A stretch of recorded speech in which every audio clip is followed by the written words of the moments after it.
তুমি বিদ্রোহী, তুমি প্রেম, তুমি সাম্যের জাগরণ। অগ্নিবীণার সুরে জ্বালালে আগুন, শেকল ভাঙারে ডাক দিলে অনন্তকাল। তুমি চির জাগ্রত, চির অমর, আজও বাংলার আকাশে, বাংলার হৃদয়ে তুমি চির অনির্বাণ। শুভ সময়। আজকের এই দিনে আমরা একত্রিত হয়েছি দুখু মিয়া কালচারাল সেন্টার অফ নর্থ আমেরিকার পক্ষ থেকে জাতীয় কবি কাজী নজরুল ইসলামের ৪৯তম প্রয়াণ দিবস উপলক্ষে আয়োজিত অনুষ্ঠান কবি নজরুল চির অনির্বাণ, যা তার প্রতি আমাদের ভালোবাসা, শ্রদ্ধা আর দায়বদ্ধতার প্রতীক। তিনি হয়তো শারীরিকভাবে আমাদের মাঝে নেই, কিন্তু তার অগ্নিবীণার সুর, তার কলমের বজ্র নিনাদ, তার বিদ্রোহী চেতনা আজও আমাদের রক্তে জ্বলে। হ্যাঁ, কবি নজরুল চির অনির্বাণ। তিনি মৃত্যুর অন্ধকারকে অগ্রাহ্য করে আমাদের মাঝে জ্বালিয়ে গেছেন প্রেরণার দীপশিখা, স্বাধীনতার গান, মানবতার জয়গান। তাকে শ্রদ্ধার সাথে স্মরণ করাই আজকের মূল উদ্দেশ্য। উত্তর আমেরিকা থেকে আমি জিনাত জাহান আপনাদের সাথে। আসুন আমরা সবাই মিলে আজকের এই অনুষ্ঠানের মাধ্যমে তাঁর গান, কবিতা, চিন্তা আর চেতনার আলোয় নিজেদের ভরিয়ে তুলি। আমাদের সাথে আজ উপস্থিত হয়েছেন বিশিষ্ট অতিথিবৃন্দ। আমি একে একে আমাদের ভার্চুয়াল মঞ্চে তাদেরকে স্বাগত জানাচ্ছি। আমাদের সাথে রয়েছেন বাংলাদেশ ঢাকা থেকে একরাম আহমেদ, AFM হায়াতুল্লাহ, শহীদ কবির পলাশ এবং রিয়াজ রনিকে, সেই সাথে ইসমাত জাহান সুপর্ণাকে। আর আমাদের সাথে আরো যুক্ত হবেন ভারত থেকে অশোক কুমার সেনগুপ্ত এবং রীতা সেনগুপ্ত। ওনারা যখন পৌঁছবেন আমরা তাদেরকে যুক্ত করব। আমরা পৌঁছেছি, তোমরা কি আওয়াজ পাচ্ছ? জি, একদম। ধন্যবাদ। আচ্ছা, ঠিক আছে। আমি সকলকে স্বাগত জানাচ্ছি আমাদের অনুষ্ঠানে। আমি ইসমাত জাহান সুপর্ণাকে বলবো তার স্বাগত বলতে। সবাইকে শুভ সময়। আমি ডালাস টেক্সাসে থাকি, এখন বর্তমানে দেশে আছি, বাংলাদেশ ঢাকাতে। দুখু মিয়া কালচারাল সেন্টার অফ নর্থ আমেরিকার পক্ষ থেকে আপনাদের সবাইকে অনেক অনেক শুভকামনা। কবি নজরুল আমাদের জাতীয় কবি এবং তার প্রয়াণ দিবসে তাকে স্মরণ করে আজকের এই আয়োজনটি। তো আমরা যে বিশিষ্ট অতিথিবৃন্দ আছে আজকে, তাদেরকে অসংখ্য ধন্যবাদ জানাই যে আমাদেরকে একটু সময় দেওয়ার জন্য, এবং আমরা পরবর্তীতে আরো কথা বলবো। আমি আপাতত অতিথিদের কাছে চলে যাই। ধন্যবাদ। আমরা প্রথমেই আজকে শুরুতে আমরা একটি গান দিয়ে শুরু করি, কেমন হয়? তা আমি চলে যাচ্ছি শহীদ কবির পলাশ আপনার কাছে। আপনি যদি আমাদেরকে একটি আজকে সূচনাটি গান দিয়ে আমাদের শুরু হোক, নজরুলকে শ্রদ্ধা জানিয়ে। সবাইকে শুভেচ্ছা। এখানে উপস্থিত আছেন আমার দুইজন স্যার, দুইজন স্যার আছেন, হায়াতুল্লাহ স্যার এবং ইকরাম হোসেন স্যার। আমি নজরুল ইনস্টিটিউটের প্রশিক্ষক এবং স্যাররা দুইজনই নির্বাহী পরিচালক ছিলেন। অত্যন্ত জ্ঞানী এবং গুণী মানুষ দুইজনই, এবং অন্যান্য যারা আছেন সবাইকে শুভেচ্ছা। আর হলো আমাদের ২৭ তারিখ গেল আমাদের জাতীয় কবি কাজী নজরুল ইসলামের মৃত্যুবার্ষিকী। এই প্রোগ্রামটা তো প্রয়াণ দিবসকেই উল্লেখ করেই মনে হয় করা হচ্ছে। আমি প্রথমেই কবির প্রতি শ্রদ্ধা জানিয়ে আমি চিরতরে দূরে চলে যাব, তবু আমারে দেব না বলি, ঠিক আছে।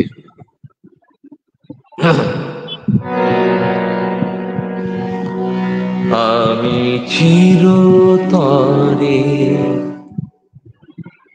দূরে চলে যাব, তবু আমারে দেব না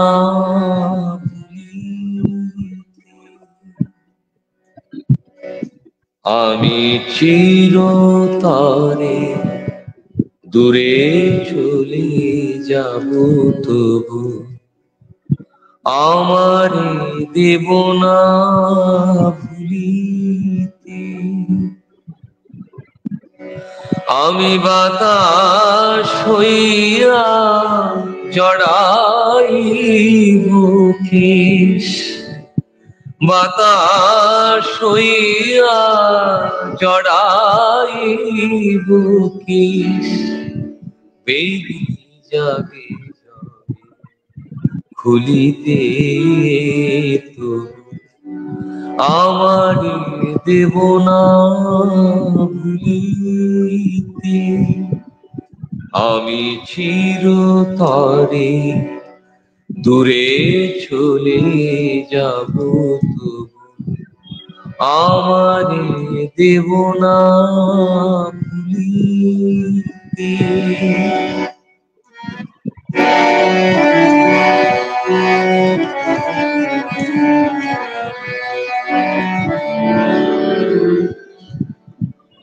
তোমার সুরের নেশায় যখন ঝিমাবে আকাশ কাঁদিবে পবন তোমার সুরে নেশায় যখন ঝিমাবে আকাশ কাঁদিবে পবন রোদন হইয়া আসিব তখন রোদন হইয়া আসিব তখন তোমার বুকে দুলিতে তো আমার দেব না ভুলিতে আমি চিরতরে দূরে চলে যাব তবু আমার দেব না ভুলিতে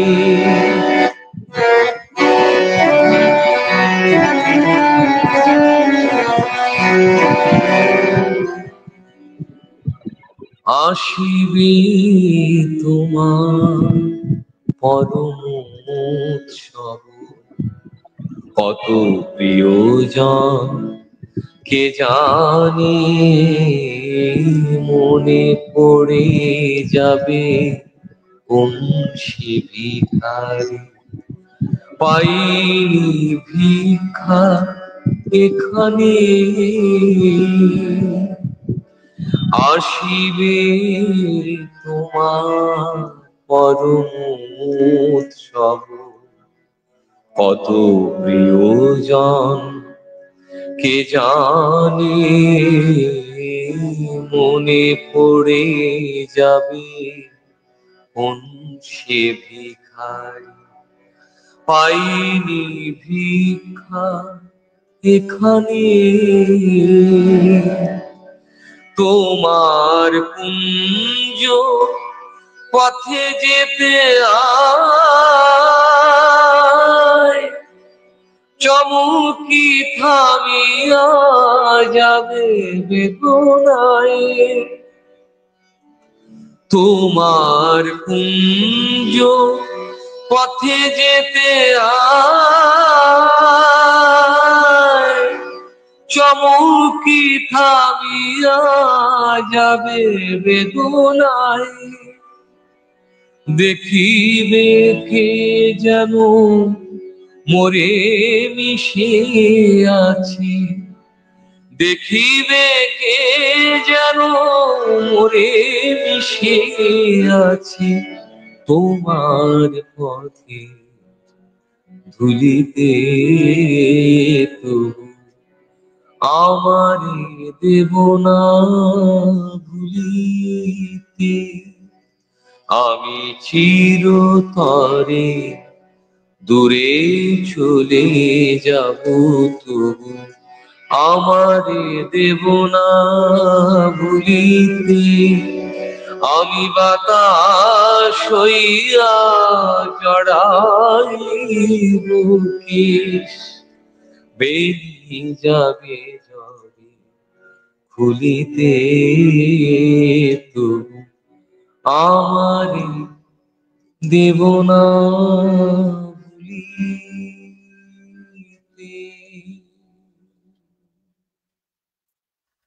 অসাধারণ, সত্যি তিনি আমাদের মাঝে রয়ে গেছেন, আমরা ভুলতে পারবো না তাকে কখনোই। অসাধারণ কথা, এবং অনেক ধন্যবাদ এত সুন্দর গায়কীর জন্য আপনাকে। কাজী নজরুল ইসলাম 1899 সালের 24শে মে পশ্চিমবঙ্গের বর্ধমান জেলার ছোট্ট গ্রাম চুরুলিয়ায় জন্ম নেন তিনি। বাবা ছিলেন এক মসজিদের ইমাম, আর মা ছিলেন সাধারণ গৃহিণী। শৈশবে বাবাকে হারিয়ে সংসারের বোঝা এসে পড়ে ছোট্ট ছেলেটির কাঁধে। কখনো মুয়াজ্জিন, কখনো মক্তবের শিক্ষক, কখনো রুটির দোকানের কর্মচারী, আবার কখনো যাত্রা দলের অভিনেতা হয়ে সংগ্রাম করতে হয়েছে জীবনের তাগিদে। দুঃখ কষ্টের সেই ছোটবেলার জীবনই তাকে সবাই ডাকত দুঃখু মিয়া। কিন্তু সেই দুঃখু মিয়াই হয়ে উঠলেন বাংলার বিদ্রোহী কবি, যিনি কলম হাতে ঝড় তুললেন অন্যায়ের বিরুদ্ধে, যিনি গান গাইলেন প্রেমের, মানবতার আর সাম্যের জয়গান। 1922 সালে প্রকাশিত তাঁর অমর কবিতা বিদ্রোহী তাকে এনে দেয় বিদ্রোহী কবি উপাধি। তিনি শুধু বিদ্রোহের কবি নন, তিনি প্রেমের কবি, সাম্যের কবি, মানবতার কবি। তার রচিত গান আমরা আজ নজরুল গীতি নামে জানি। 1972 সালে স্বাধীন বাংলাদেশ তাকে জাতীয় কবির মর্যাদা দেয়। 1976 সালের 29 আগস্ট তিনি চির বিদায় নিলেও আজও তার কণ্ঠস্বরে বেজে ওঠে আমাদের হৃদয়ে, বিদ্রোহে, প্রেমে আর প্রেরণায়। আজ তিনি চিরনিদ্রায় শায়িত আছেন ঢাকা বিশ্ববিদ্যালয়ের মসজিদের পাশে। কবি নজরুল চির অনির্বাণ। সেই নজরুলকেই আজকে শ্রদ্ধা জানাতে আমাদের আজকের এই আয়োজন। আমি এবারে চলে যাব, আমাদের সাথে রয়েছেন একজন আবৃত্তি শিল্পী রিয়াজ রনি, তার কাছে আমরা সেই বিদ্রোহী কবিতাটি, যেটি নজরুলের অমর সৃষ্টি, তার অংশবিশেষ শুনতে চাই। ধন্যবাদ দুঃখু মিয়া কালচারাল সেন্টার, এই সংগঠনটিকে ধন্যবাদ যে এত সুন্দর একটি অনুষ্ঠানের আয়োজন করেছে এবং আমাকে ওই অনুষ্ঠানে আবৃত্তি করার জন্য আমন্ত্রণ জানিয়েছে। আমি আসলে কোনো বক্তব্য দিচ্ছি না, কারণ আমি নজরুল সম্পর্কে এখানে যারা উপস্থিত রয়েছেন, নজরুল গবেষক রয়েছেন বেশ কয়েকজন, তো তাদের সামনে আমি নজরুল সম্পর্কে কিছু বলতে চাচ্ছি না। উনি আমাদের হৃদয়ে আছেন, থাকবেন। আমি কবিতাটিতে যাচ্ছি, বিদ্রোহী।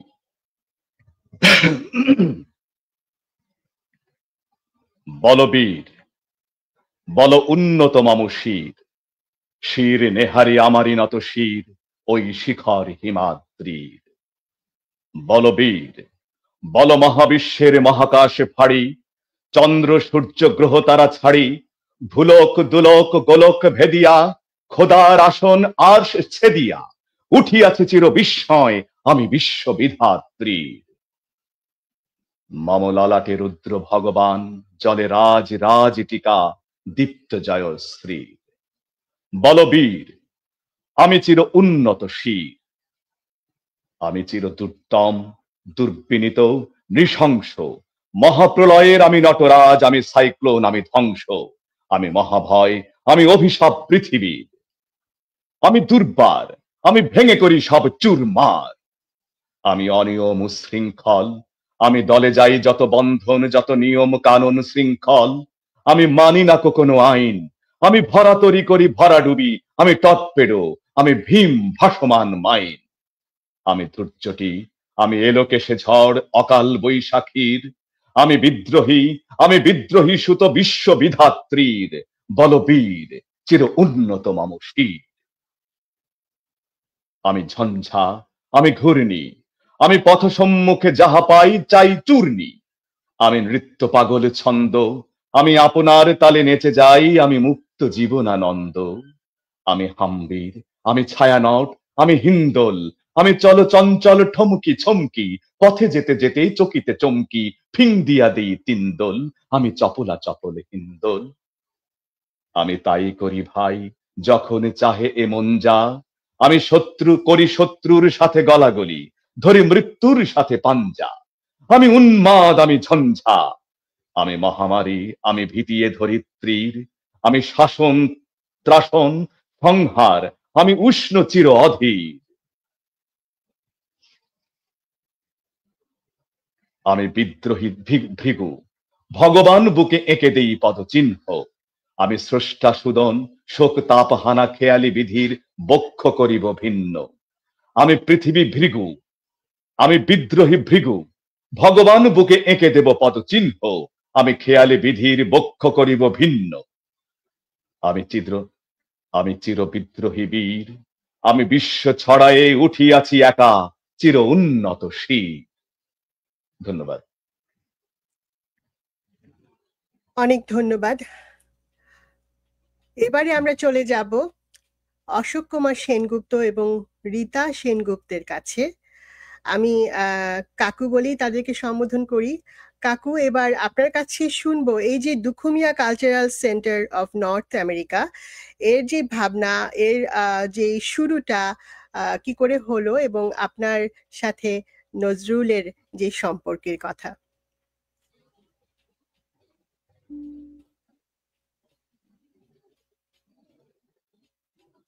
কাকু, আপনাকে আনমিউট করে নিতে হবে। হ্যাঁ, আনমিউট করা হবে। হ্যাঁ, ঠিক আছে, এখন শুনতে পাচ্ছি। এখন শুনতে পাওয়া যাচ্ছে? জি, পাওয়া যাচ্ছে? জি। আচ্ছা, আমি কলকাতা থেকে কথা বলছি আপনাদের সঙ্গে। এটা প্রায় একটা আন্তর্জাতিক ব্যাপার হয়ে গেল। আমাদের জেনার যে কন্ডাক্ট করছে সে আছে ডালাসে বসে, আমি আছি কলকাতায়, আর সবাই আছেন বোধহয় বাংলাদেশে, ঢাকা মেনলি। আমি আপনাদের সবাইকে শুভেচ্ছা জানিয়ে আমি আমার নজরুল কথা শুরু করছি। আমার সঙ্গে নজরুলের পরিচয় হচ্ছে, আমি নজরুলকে প্রথমে মেসোমশাই বলেই জানতাম। খুকি ও কাঠবিড়ালির খুকি আমার মা, ছোট্ট বোনটি লক্ষ্মী, ভোঁ জটায়ু পক্ষী, ইয়া বড় তিন ছত্র, পেয়েছি তোর পত্র, এই ছোট্ট বোনটিও আমার মা। এটা আমার খুব একটা গর্বের ব্যাপার। এবার আমি বলি যে কি করে আমাদের এই Nazrul Dukhumiya cultural centre of North আমেরিকাটা তৈরি হলো। গত জুলাই মাসে আমরা যাওয়ার প্ল্যান করলাম যে ইউএসএ তে যাবো। ইন্দ্রাক্ষী সেন আমার ভাইটি থাকে ওখানে, তাকে বললাম দেখ আমি যদি যাই না আমি কিন্তু নজরুল কথা বলবো, মানে আমি প্রচারক হয়ে যাব নজরুল বাদের, প্রোপাগেটর অফ নজরুলিজম, যেটাকে আমি সাধারণত বলে থাকি। তো বললো যে আমার দ্বারা হবে না কাকু, আমি এক কাজ করি, শর্মিলা বোস, সেও ডালাসে থাকে, তাকে আমি বলছি সে যদি ব্যবস্থা করতে পারে। তো সে সুপর্ণার সঙ্গে যোগাযোগ করে। সুপর্ণা, আমি দেখলাম যে সুপর্ণা ওখানে বাংলাদেশিদের মধ্যে এক খুব পরিচিত নাম। এরকম করে আমরা তারপর শেষ করে প্রথম আমাদের যে মিটিংটা হলো সেটা হলো, আমি বললি আপনাদের,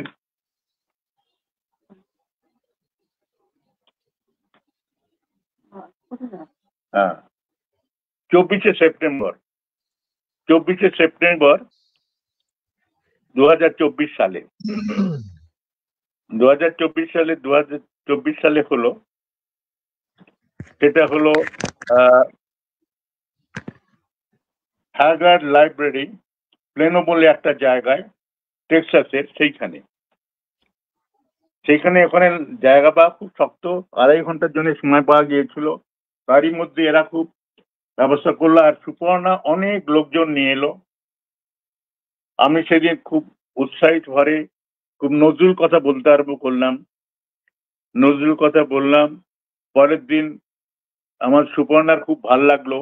সুপর্ণা আমাকে বললো যে কাকু, আপনার কথা শুনে আপনি যখন 1921 সালে কান্দিরপাড়ের কথা বলতে আরম্ভ করলেন, আপনার মায়ের কথা বলতে আরম্ভ করেন, নজরুলের কথা বলতে আরম্ভ করেন, আমরা সেই তখন যেন সব আমরা চলে যাচ্ছি পেছনে, সেই সময় পৌঁছে গেছি। 1921 সালে পৌঁছে গেলাম। আমরা কবির দুঃখে দুঃখিত হতে আরম্ভ করলাম। আর আপনি যখন একটু ইমোশনাল হয়ে পড়লেন আপনার মায়ের কথা বলার সময়, তখন আমার মনে হলো যে আমরা একটা নজরুলকে নিয়ে ইনস্টিটিউট করলে কেমন হয়। আমি খুবই উৎসাহিত হলাম। সঙ্গে সঙ্গে আমি ইকরাম আহমেদের সঙ্গে কথা বললাম।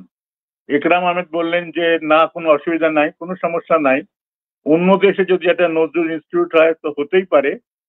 তারপরে এই ব্যাপারে আমাকে সাহায্য করলো ইকরাম আহমেদ। তারপর আমার হায়াতুল্লাহ সাহেব খুব সাহায্য করেছে, অনেক লোকের নাম দিয়েছে, যেমন ধরুন ডক্টর ল্যাংলে, দ্য আফ্রো আমেরিকান ভদ্রলোক, তারপর রেচেল ম্যাকডরমেট, তারপর সাজেদ কামাল। সাজেদ কামালের প্রসঙ্গে বলেনি একরাম, ও কিন্তু 4 তারিখে আসছে, 4 সেপ্টেম্বর এসে পৌঁছবে, আমাকে জানিয়েছে ও। ঠিক আছে, তো এদের সঙ্গে আলাপ হলো। এর মধ্যে আমার ক্যালিফোর্নিয়ার দীপেন ভট্টাচার্যের সঙ্গে আলাপ হলো। সে একটা খুব সুন্দর ব্যাপার, ও একটা পোস্ট দিয়েছিল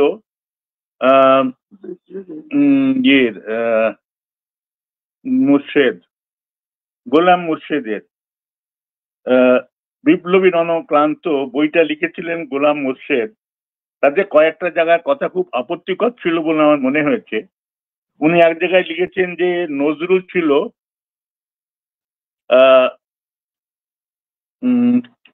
বেড়াল,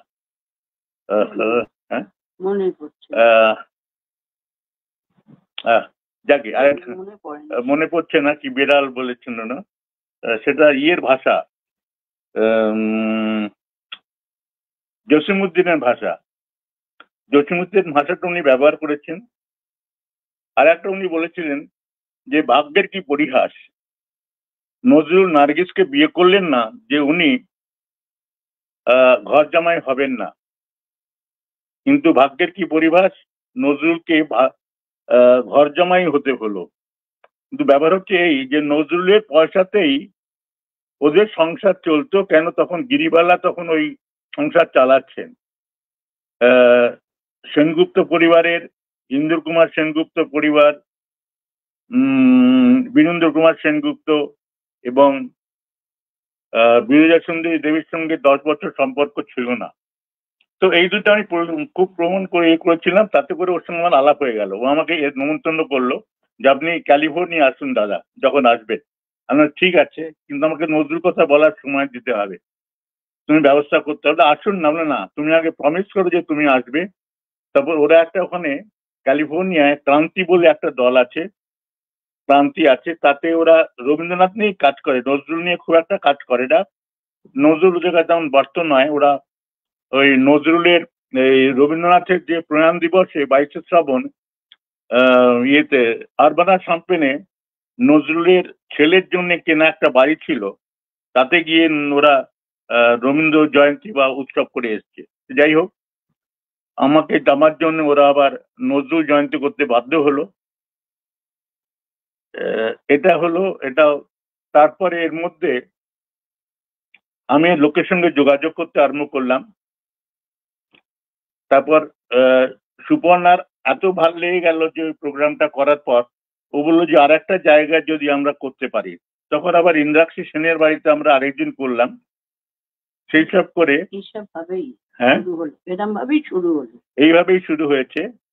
আর তারপর লাস্টে বোধহয় 22শে সেপ্টেম্বর আমরা ওই কৌশিক আর মুন্নির যে একটা রেস্টুরেন্ট ছিল, সেখানে আমাদের ফাইনালি আমরা ওইখানে আমাদের সেদিনই আমাদের ফাইনালি কালচারাল সেন্টারের স্থাপনা হলো। তবে এ ব্যাপারে আমাকে ইকরাম আহমেদ খুব সাহায্য করেছেন। আর ওয়াহিদুল্লাহর সঙ্গে তো আমার রেগুলার একসময় কথা হতো। হায়াতুল্লাহর সঙ্গে আমার খুব কথা হতো রেগুলার। ওর সঙ্গে আমার নজরুল নিয়ে অনেক কথা হয়েছে। যাবো না কৈলাসপুরে, ক্যালকাটা গোয়িং থেকে আরম্ভ করে সব রকম কথা হয়েছে আমার। বাহ, তো তাহলে আমরা এইভাবে এটা শুরু হলো। আমরা তাহলে এইভাবেই শুরু হয়েছে। তো এইভাবে এখন আমি খুব খুশি যে এখন শুধু এর মধ্যে নেই, পৃথিবীর অনেক লোকের এর মধ্যে জুড়ে গেছে। ডক্টর ল্যাংলি এর মধ্যে আছেন, তিনি বাংলা বলতে পারেন না, তিনি আফ্রো আমেরিকান। এইভাবেই কিন্তু একটা ব্যাপার নিয়ে একটা কথা, এই দুখু মিয়া নামটা নিয়ে একটুখানি অসুবিধে ছিল আমাদের মধ্যে। তো আমরা সেটা দেখলাম যে দুখু মিয়া নামটা কিন্তু ওর বাবা 3-4টে সন্তান মারা যাওয়ার পর যখন নজরুল জন্মালেন তখন ওর নাম দুখু মিয়া দিয়েছিলেন। আর ওর বাল্যবন্ধু শৈলচন্দ্র মুখোপাধ্যায় ও চিরকাল দুখু মিয়াই বলে এসছে। তাই জন্যে, আর সত্যি কথা বলতে কি, আমি নিজে চোখে দেখেছি, সত্যি দুখু মিয়ার নাম ওর যদি না হয় তো আর কার হবে? ওর যখন 1930 সালে বুলবুল মারা যায় তখন ওর দফন করার পয়সা ছিল না। ওকে নাকি পাবলিশার এত নির্দয় বললেন যে তুমি এসে একটা কিছু গান টান লিখে দাও, সেই পয়সা নিয়ে ছেলের দফন করো। ওই চোখ দিয়ে জল পড়ছে, ওই বড় বড় চোখ ফুলে আছে, তাই দিয়ে ওকে লিখতে হলো, পয়সা পেতে হলো। আর একটা কথা বলি, 1975 সালের 22শে জুলাই থেকে পিজি হসপিটালে 117 নম্বর ঘরে ছিলেন তিনি, আর তার মৃত্যুর দিন পর্যন্ত ওইখানেই ছিলেন। তার পাশে কেউ ছিল না, খালি কুষা ছিল। আমরা ওকে কুষা দা বলতাম। ও থাকতে থাকতে জানেন, কুষাও একটুখানি মেন্টালি একটুখানি ডিসব্যালেন্স হয়ে গিয়েছিলেন। স্বাভাবিক থাকলে হয়তো ওকে ত্যাগ করতেন, মাথাটা বোধহয় তেমন ঠিক ছিল না বলে সারা জীবন কুষা ওর সঙ্গে রয়ে গেলেন। আচ্ছা বেশ, আমি এইভাবেই শেষ করছি। আমার মনে হয় দুখু মিয়া নামটা দিয়ে দেওয়াটা আমার কাছে মনে হয় যথেষ্টই সার্থক নাম হয়েছে। ধন্যবাদ। অনেক আমি ধন্যবাদ। এখন এখানে আমরা অনেক অজানা কথা আপনার কাছ থেকে জানতে পারলাম। আমরা এবার যাব একরাম আহমেদের কাছে। আপনার কাছে জানবো নজরুল নিয়ে আপনার ভাবনা এবং আপনার কাজের কথা। স্যার, আপনার কাজের কথা আমরা শুনব। আনমিউট করে নিতে হবে। শুভ সন্ধ্যা। আমাদের প্রাণের কবি, বাংলাদেশের জাতীয় কবি কাজী নজরুল ইসলামের 49তম মৃত্যু বার্ষিকীতে বিনম্র শ্রদ্ধা সহকারে আমি শুরু করছি। আসলে নজরুল এখনো অনাবিষ্কৃত। আমরা যেটা বলি, নজরুলকে আবিষ্কার করা হয় নাই। যেমন একটু আগে এই অশোক দাস যেটা বলছিলেন, নজরুল সম্বন্ধে কিন্তু এখনো যেসব যা জানা যায়, আমরা যেসব কথা বলি নজরুল সম্বন্ধে, সেটা নজরুলকে জানতে গেলে দুটা পথে জানা যায়। এক হলো নজরুলের সৃষ্টির থেকে, নজরুল যা লিখে গেছেন আমাদের জন্য যেটা আছে সেটা থেকে নজরুলকে চিনতে পারি, ওনার লেখা ওনার ভাবনা চিনতে পারি। আর একটা হলো সেকেন্ডারি সোর্স, ওনাকে নিয়ে, নজরুলকে নিয়ে অন্যদের লেখা, বিশেষভাবে ওনার সমসাময়িক যারা লিখে গেছেন তাদের নিয়ে লেখা। এই যে যেমন দুখু মিয়া নামটার কথা অশোকদা বললেন যে শৈলজানন্দ নজরুলের বাল্যবন্ধু, উনি দুখু মিয়াই বলতেন তাকে। এটা একটা দিক জানা গেল। কিন্তু বেশিরভাগ ক্ষেত্রেই আছে এই যে, যেমন আমাদের আজকের আলাপের শুরুতে গোলাম মুর্শিদ সাহেবের কথা চলে আসছে। গোলাম মুর্শিদ সাহেবের বিদ্রোহী রণক্লান্ত এই বইটা বিতর্কের ঊর্ধ্বে না। এখানে বেশ কিছু বিষয় আছে যা নিয়ে অনেক বিতর্ক হতে পারে। অনেক ক্ষেত্রেই দেখা যায় নজরুলের আর্থিক অবস্থা, হ্যাঁ নজরুলের আর্থিক অবস্থা কখনোই ঠিকমতো ছিল না, কিন্তু এরপরেও একটা ব্যাপার আছে, নজরুল কিন্তু নিজের আয়ের অর্থ দিয়ে গাড়ি কিনেছিলেন, নিজের ফ্যামিলি নিয়ে এই গাড়িতে চড়তেন। একেবারে নজরুলকে হেলাফেলা করার মতো যে অবস্থা অনেকের মধ্যে দেখা যায়, সেইটা একেবারে সত্যি না। আচ্ছা, এখন নজরুলকে নিয়ে যে ভাবনা, আমরা যেটা বলি নজরুলকে জানতে হবে। আমি 3জন মহান মনীষীর উদ্ধৃতি থেকে বলতে চাই কেন নজরুলকে জানতে হবে। প্রথম হলো নজরুল যখন হুগলি জেলে, বয়স কত ছিল তখন নজরুলের? মাত্র 23 বছর।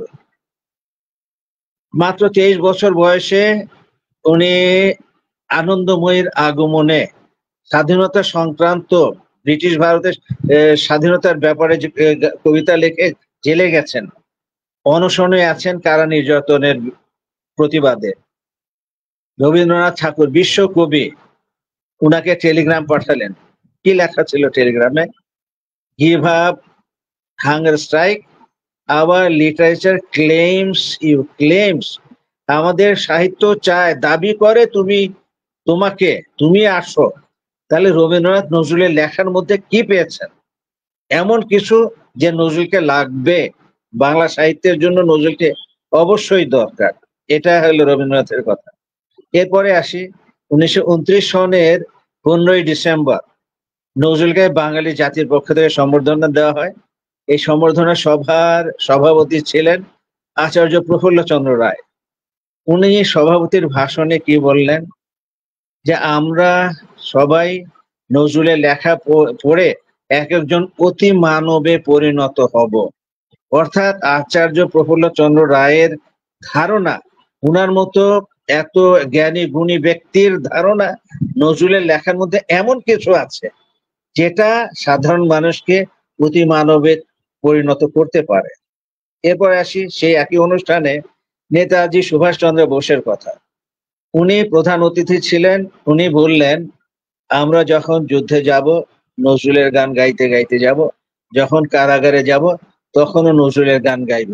অর্থাৎ নজরুলের উদ্দীপনা, নজরুলের লেখার যে উদ্দীপনা, তখন ব্রিটিশের অধীন ভারত, পরাধীন ভারতের স্বাধীনতার জন্য নজরুলকে দরকার।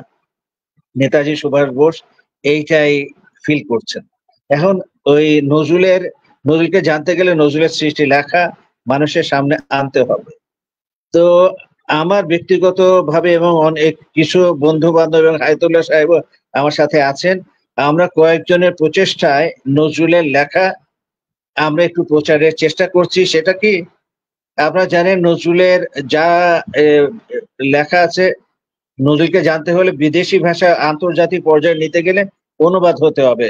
যদিও অনুবাদে ভাব অনেকটাই নষ্ট হয়ে যায়, তারপরেও কিছুটা ধারণাও যদি বিদেশিরা পান, সেখান থেকেও আমরা অনেকই হতে পারবো, উপকৃত হতে পারবো নজরুলের প্রচারে। নজরুলের বিদ্রোহী কবিতার শতবর্ষ গেল 2021 সনে। আমার সম্পাদনায় বিশ্ব ছাড়ে উঠিয়াছি একা, এই নামে একটা সংকলন বের করি 2021-এ। সেটা আমেরিকার থেকে 5টা লেখা ছিল, ভারত থেকে 7টা ছিল, আর বাংলাদেশের 13টা। এর পরের বছর নজরুলের প্রথম কাব্যগ্রন্থ অগ্নিবীণা, এটা শতবর্ষে বের করি। আমি যুগে যুগে আসি আমার সম্পাদনায়, সেটাতেও দেশি বিদেশি প্রচুর লেখা ছিল। এবারে সাম্যবাদী নজরুল মানুষ জানতে হলে সাম্যবাদী পড়তেই হবে। এবং আমার ব্যক্তিগত ধারণা, বাংলা ভাষাভাষী যারা আছেন নজরুলের অন্য লেখা যদি নাও পড়েন, এমনকি এই যে আমি বলবো শাসক পর্যায়ে রাজনীতিবিদ, ব্যবসায়ী বা যারা মানবাধিকার নিয়ে কাজ করেন বা অর্থনীতিবিদ, তাদের অবশ্য পাঠ্য হওয়া উচিত সাম্যবাদী। এর মধ্যে দেখা যায় নজরুলের চিন্তা ভাবনা, সাধারণ মানুষের জন্য কল্যাণে কি কি করা যায় এই সাম্যবাদীতে আছে। এই সাম্যবাদের উপরে একটা সংকলন বের করছে ইনশাল্লাহ। আর 4-5 দিনে, 6-7 দিনের মধ্যে এটা প্রকাশ হয়ে যাবে। এটার নাম হলো গাহি সাম্যের গান নামে এই সংকলনটা বের হচ্ছে। এই সংকলনের বিশেষ বৈশিষ্ট্য, এই সাম্যবাদী কাব্য গ্রন্থে 11টা কবিতা আছে। এই 11টা কবিতা 11টা আন্তর্জাতিক ভাষায় অনুবাদ করা হয়েছে। অনুবাদ আছে এখানে ইংরেজি, ফরাসি, জার্মান, রাশিয়ান, আরবি, উর্দু, ফার্সি, হিন্দি, চাইনিজ, জাপানিজ, কোরিয়ান, এই 11টা ভাষায় 11টা কবিতা অনুবাদ করা হয়েছে। আমার ধারণা এই বইটার যদি প্রচারটা আন্তর্জাতিক পর্যায়ে যায়, অনেকেই অন্তত 11টা ভাষার লোকজন জানতে পারে। ইংরেজি তো আছে, ইংরেজি অনুবাদ অনেকেরই আছে, নজরুলকে জানতে পারবেন অনেকটা। যদিও ভাবে অনুবাদে ভাব অনেকটাই নষ্ট হয়ে যায়, কিন্তু তারপরে নজরুলের একটা পরিচয় লোকজন জানতে পারবেন। এটা একটা নজরুলকে প্রচার, নজরুল চর্চাটা বাড়ানো। আর এই যে নজরুলের যে সৃষ্টি, আমরা যদি দেখি নজরুল বিদ্রোহী কবি, মানে কবি হিসাবে তাকে চিহ্নিত করা হয়ে গেছে। অথচ নজরুলের সৃষ্টি যদি দেখি, এখনকার যে চর্চাগুলো হয় মূলত সঙ্গীত চর্চাটাই একটু বেশি হয়। আর নজরুলেরই কথা সাহিত্যে আমি কিছু দিতে পেরেছি কিনা জানি না, তবে সঙ্গীতে আমি কিছু দিতে পেরেছি। সঙ্গীতের জন্য নজরুল ঠিক বেঁচে থাকবে। আমরা শুরুতে যে গানটা শুনলাম, আমি চিরতরে দূরে চলে যাব, আমাদের নজরুল চিরকাল আমাদের মধ্যে থাকবেন, তার সৃষ্টি নিয়েই আমাদের মাঝখানে থাকবেন। আর আমাদের দায়িত্ব নজরুলের কথাগুলা সবার কাছে ছড়ানো, নজরুল চর্চা বাড়ানো, বিশ্বময় নজরুল চর্চা বাড়ানো। আপাতত এইটুকুই আমার।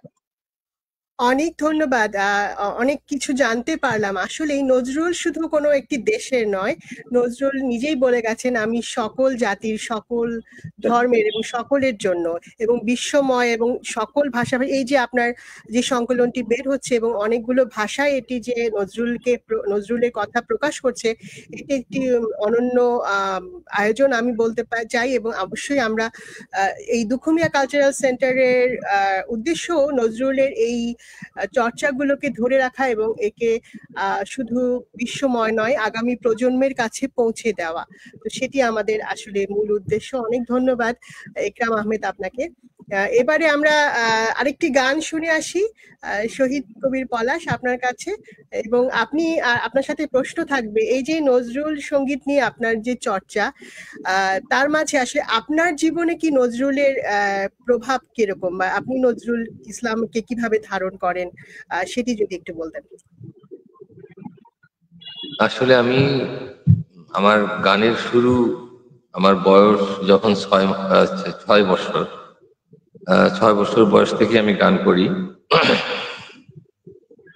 আমি আমাদের যে বাংলাদেশে বিভিন্ন শিশু কিশোর প্রতিযোগিতা হতো, আমি ক্লাস 5 স্ট্যান্ডার্ড 5-এ তখন একবার জাতীয় পুরস্কার পেয়েছি সারা বাংলাদেশে, এবং ক্লাস 8-এ আমি আরেকবার জাতীয় পুরস্কার পেয়েছি শিশু কিশোর প্রতিযোগিতা।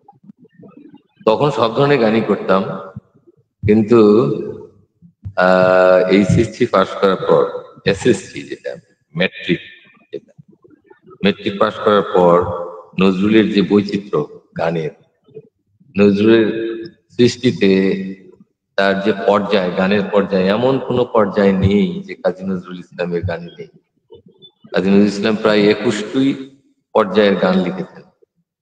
মানে কি নেই, উনি যে ইসলামী গান লিখেছেন সেরকম ভাবে উনি ভজন, কীর্তন, শ্যামা সঙ্গীত লিখেছেন। এমনকি এমন একটা পর্যায়ে আছে যে ছাদ পিটানোর গান। আগেকার দিনে তো বিল্ডিং এর ছাদ পিটাতো এরকম করে, তাই না স্যার? হাতি দিয়ে, কাঠ দিয়ে এরকম করে ছাদ পিটাতো। একটা গানও আছে যে ছাদ পিটানোর গান। মানে এমন কোনো দিক নেই যে কাজী নজরুল ইসলামের গানে নেই। ওই সেই থেকে কাজী নজরুলের বৈচিত্র্য, গানের বৈচিত্র্য, সেই থেকে কাজী নজরুলের গানের প্রতি আমার শ্রদ্ধা, ভালোবাসা এবং শেখার একটা অনুপ্রেরণা আসে নজরুলের গান। এই আমি গান করবো আর একটা। জি, এবার আরেকটি পরিবেশন আপনার শুনি। হ্যাঁ, আমাদের যে প্রোমো আপনি চালালেন তখন কি শূন্যই বুকে পাখি মরছিল না? জি, ওটাই গাই, ঠিক আছে।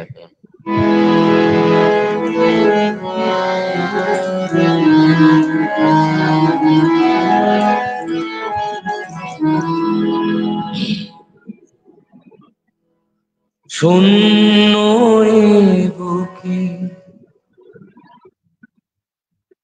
পাখি মোরাই ফিরে আয়, ফিরে আয়। শূন্যই বুকে পাখি মোরাই ফিরে আয়, ফিরিয়া তোরে না ঘিরিয়া সকালের ফুল অকালে ঝরিয়া যায় শূন্য এ বুকে পাখি মোরায় ফিরিয়া ফিরিয়া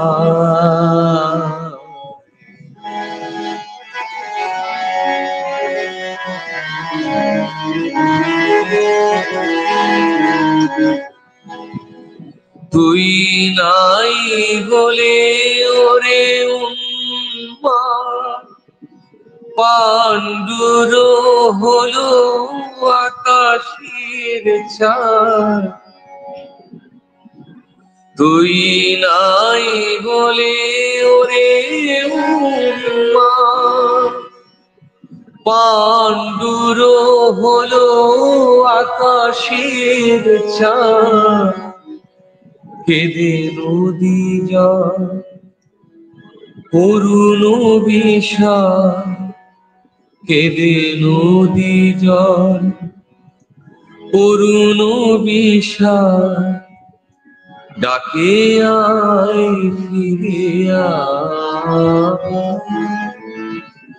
শূন্য এ বুকে পাখি মোরায় ফিরে আয় ফিরিয়া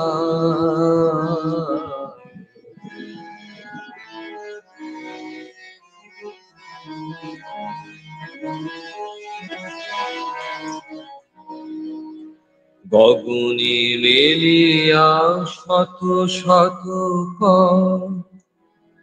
খোঁজে তোরে তোর ওরে সুন্দর তোর তরে বনে উঠিয়াছে ঝড় লুটায় লতা তুলা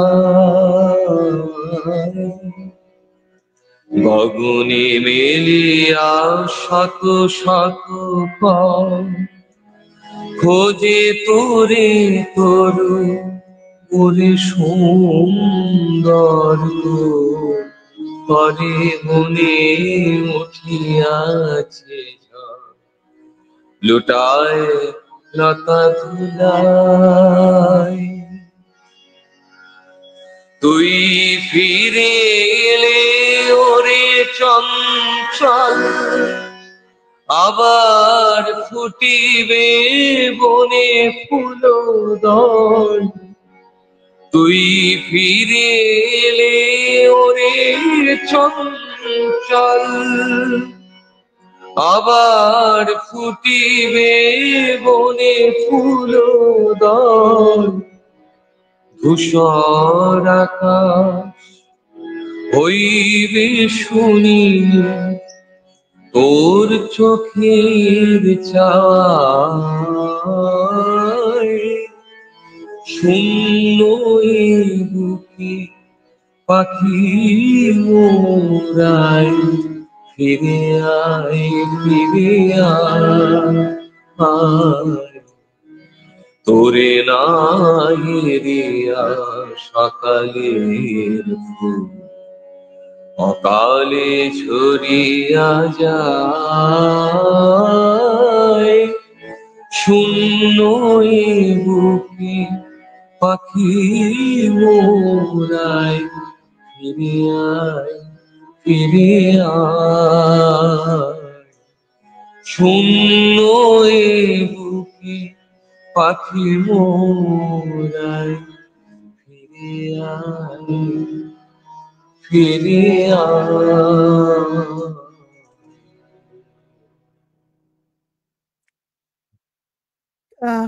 কি হৃদয়গ্রাহী সুর এবং কথা বলারই বাহুল্য।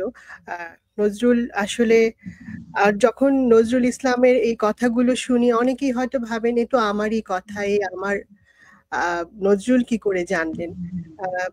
তারা যখন উনি যখন লিখতেন, জানি না উনি হয়তো অনেক বছরের মানুষের মনের কথাকে কি করে উপলব্ধি করেছেন, কি করে এরকম অসম্ভব সুন্দর লেখা এবং সুর সৃষ্টি করেছেন।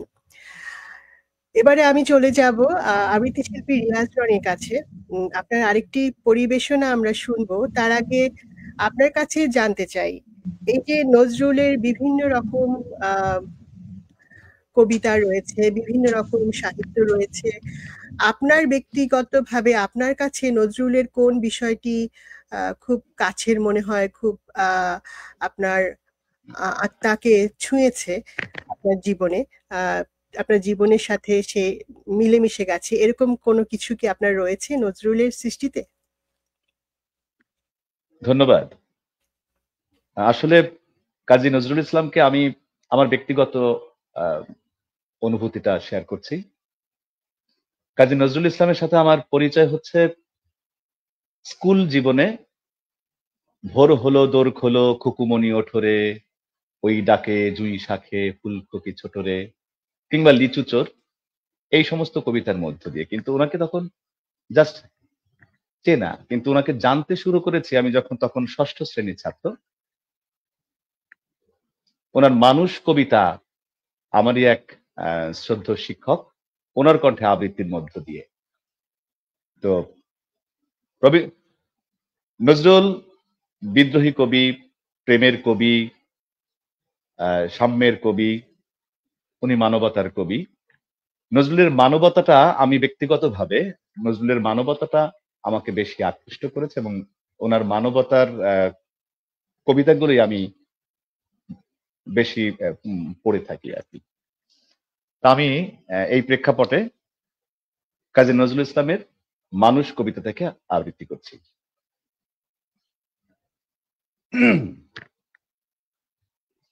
গাহি সাম্যের গান, মানুষের চেয়ে বড় কিছু নাই, নহে কিছু মহিয়ান।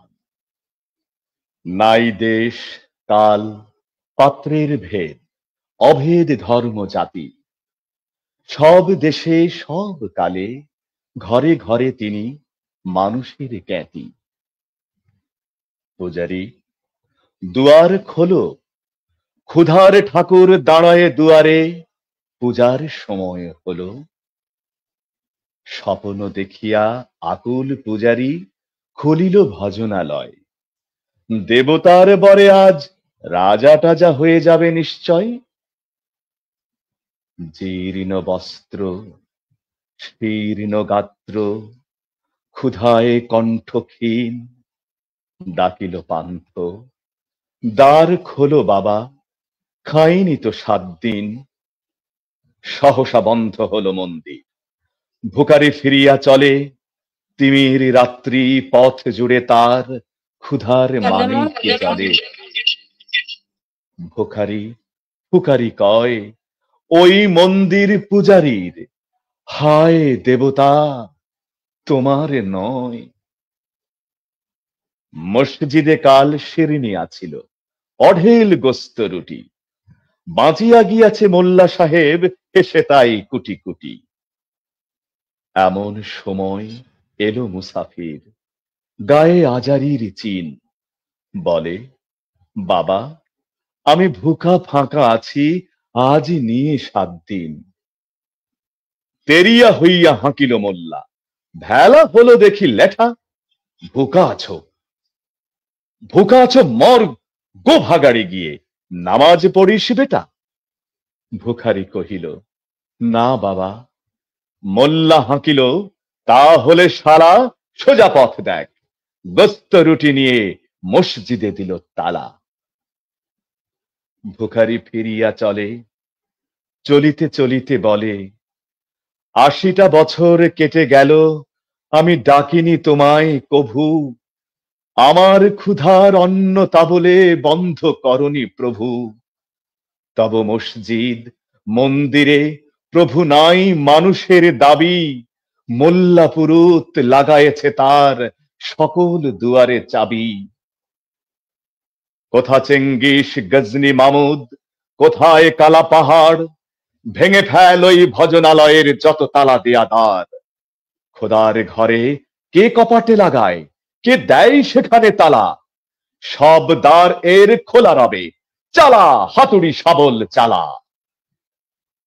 হায় রে ভজনালয়, তোমার মিনারে চড়িয়া ভণ্ড গাহে স্বার্থের জয়, মানুষের ঘৃণা করি। ও কারা কোরআন বেদ বাইবেল চুম্বিছে মরি মরি, অমুক হইতে কেতাব গ্রন্থ নাও জোর করে কেড়ে, যাহারা আনিল গ্রন্থ কেতাব সেই মানুষের মেরে। বুঝিছ গ্রন্থ ভণ্ডের দল, মূর্খরা সব শোনো, মানুষ এনেছে গ্রন্থ, গ্রন্থ আনিনি মানুষ কোনো। আদম, দাউদ, ঈসা, মুসা, ইব্রাহিম, মোহাম্মদ, কৃষ্ণ, বুদ্ধ, নানক, কবির বিশ্বের সম্পদ। আমাদেরই এরা পিতা, পিতামহ, এই আমাদের মাঝে, তাদের রক্ত কম বেশি করে প্রতি ধমনীতে বাজে। আমরা তাদেরই সন্তান, জ্ঞাতি, তাদেরই মতন দেহ, কে জানে কখন মোরাও অমনি হয়ে যেতে পারি কেহ। এসো না বন্ধু, আমার আমি সে কত অতল অসীম। ধন্যবাদ। আমি অংশ বিশেষ পাঠ করেছি। অনেক ধন্যবাদ। সত্যি এইভাবে মনে হয় নজরুল ইসলামই দেখতে পেরেছেন এবং আমাদের মাঝে এই সত্য অনুধাবন করবার জন্য উনি লিখে গেছেন অসংখ্য মানবতার কবিতা, সাহিত্যে উনি বলে গেছেন মানবতার কথা। কোনো ধর্ম বিভেদ নয়, কোনো জাতিকে বিভেদ না করে আমরা যেন নজরুলের ভাষায় সাম্যের গান গাইতে পারি। আমি রিয়াজ রনিকে বলতে চাই, আপনি আমাকে জানিয়েছিলেন আপনার কিছু জরুরি কাজ রয়েছে, তো আপনি যদি আমাদের শেষ দর্শকদের জন্য এবং আমাদের অতিথিদের জন্য এবং আমাদের দুঃখ মিয়া কালচারাল সেন্টারের জন্য কিছু বলে আপনি আপনার অনুষ্ঠানে শেষ করতে পারেন, তো আপনার কথা। আমি সবার কাছে আগে ক্ষমা চেয়ে নিচ্ছি, আমি জরুরি কাজের কারণে আপনাদেরকে রেখেই একটু আগে বেরিয়ে যেতে হচ্ছে। দুঃখ মিয়া কালচারাল সেন্টারকে আমার কৃতজ্ঞতা যে তারা নজরুলকে নিয়ে এই জাতীয় কাজগুলো করে যাচ্ছেন, প্রজন্মের কাছে নজরুলের শিক্ষা, নজরুলের চেতনাকে ছড়িয়ে দিচ্ছেন। আর আমি এই অনুষ্ঠানে আসতে পেরে অনেক সম্মানিত বোধ করছি। সবাইকে ধন্যবাদ। আপনারা এগিয়ে যান। নজরুল শুধু বাংলাদেশ নয়, সারা পৃথিবী জুড়েই নজরুলের চেতনা, নজরুলের মানবতা আলো ছড়ায়। সবাইকে ধন্যবাদ। আসসালামু আলাইকুম। ধন্যবাদ। এবারে আমি চলে যাচ্ছি রীতা সেন। আচ্ছা, আমরা এবার আসলে হায়াতুল্লাহ স্যারকে পেয়েছি, ওনাকে এতক্ষণ আমরা মিস করছিলাম। আমরা স্যার আপনার কাছে যাব, আপনার কাছ থেকে শুনবো নজরুলের কে নিয়ে আপনার ভাবনা, আপনার পথ চলার কথা। এখন আমি জি জি অনেক ধন্যবাদ। আমরা বরেণ্য, সবচেয়ে প্রবীণ এটা বলতে চাই না, দুইজন তরুণ তরুণী আমাদের মাঝে উপস্থিত আছেন, জনাব অশোক সেনগুপ্ত এবং রীতা সেনগুপ্ত। মানে তারা, আমি বলবো যে অন্ততপক্ষে আমার চেয়ে তরুণ। ইকরাম স্যার সামনে হাসছেন, ইনি বকা দিবেন। আমি বলবো যে আমার যতটুকু নজরুল চর্চা বা নজরুল ধ্যান, তাতে স্যারের অনেক অনেক অবদান রয়েছে। গান শুনেছেন শহীদ কবির পলাশের, তিনি আমার প্রিয় শিল্পী। আর আবৃত্তি যিনি করে হয়তো এখন কানেক্টেড নাই, তিনি অসাধারণ আবৃত্তি করেছেন। এখন যিনি সঞ্চালনা করেছেন তাকে প্রশংসা করব তার কণ্ঠস্বরে। তবে নজরুল সম্পর্কে বলতে গিয়ে যে উপস্থাপনার সময় যে কথাগুলো বলেছেন সেগুলো নিয়ে আমার তরফ থেকে কিছু আপত্তি আছে, এবং আমি ওই প্রচলিত রাস্তা ধরে চলতে খুব একটা চলার পথিক নই। নজরুলের নিয়ে আমাদের যে দৃষ্টিভঙ্গি, এই দৃষ্টিভঙ্গিটাই হচ্ছে সমস্যা। কারণ হচ্ছে নজরুলকে নিয়ে যারা এই পর্যন্ত এই বাংলাদেশে বা ওপার বাংলায় যারা কাজ করেছেন, তাদের মধ্যে দুই একজন ব্যতীত অধিকাংশই প্রতিভা হিসেবে তৃতীয় শ্রেণীর। ওই তৃতীয় শ্রেণীর প্রতিভা দিয়ে রবীন্দ্রনাথের প্রতিদিনের কাজের যে ফিরিস্তি নিজে সংগ্রহ করতেন। তিনি একটা চিঠি লিখলেও সেই চিঠির একটা কপি রাখতেন। তিনি জানতেন যে তিনি নিজে বিখ্যাত ব্যক্তি, নজরুল ইসলামও তার আপন প্রতিভা সম্পর্কে যথেষ্ট সজাগ সচেতন ছিলেন, কিন্তু তার জীবনটা রবীন্দ্রনাথের মতো এত ছকে বাঁধা ছিল না। কারণটা হলো তার লাইফের স্টাইল। কারণ হচ্ছে তিনি বিদ্রোহী। তাকে সব সময় তার পিছনে পুলিশের ধাওয়া, তার পিছনে সন্দেহ, তার পিছনে ষড়যন্ত্র চক্রান্ত, মানে এই কারণে তিনি তার সমস্ত কিছু গুছিয়ে যে ডায়েরির মতো করে লিখে, তার পত্রগুলো তো মানে যত পত্র তিনি লিখেছেন, তিনি কি পত্র লিখেন নাই? তো ওই যে তার জেলখানায় যে সঙ্গী ছিলেন তারা বলেছেন যে ওই জেলখানার কুয়োতে মানে পত্র ফেলে দিতে হয়েছে। আমরা ওই মানে এইটা সত্য মিথ্যা হতে পারে যে প্রমীলা সেনগুপ্তর কাছে নজরুলের অনেকগুলো চিঠি ছিল, একদিন রাগ করে তিনি সেগুলো নিজে পুড়িয়ে দিয়েছেন।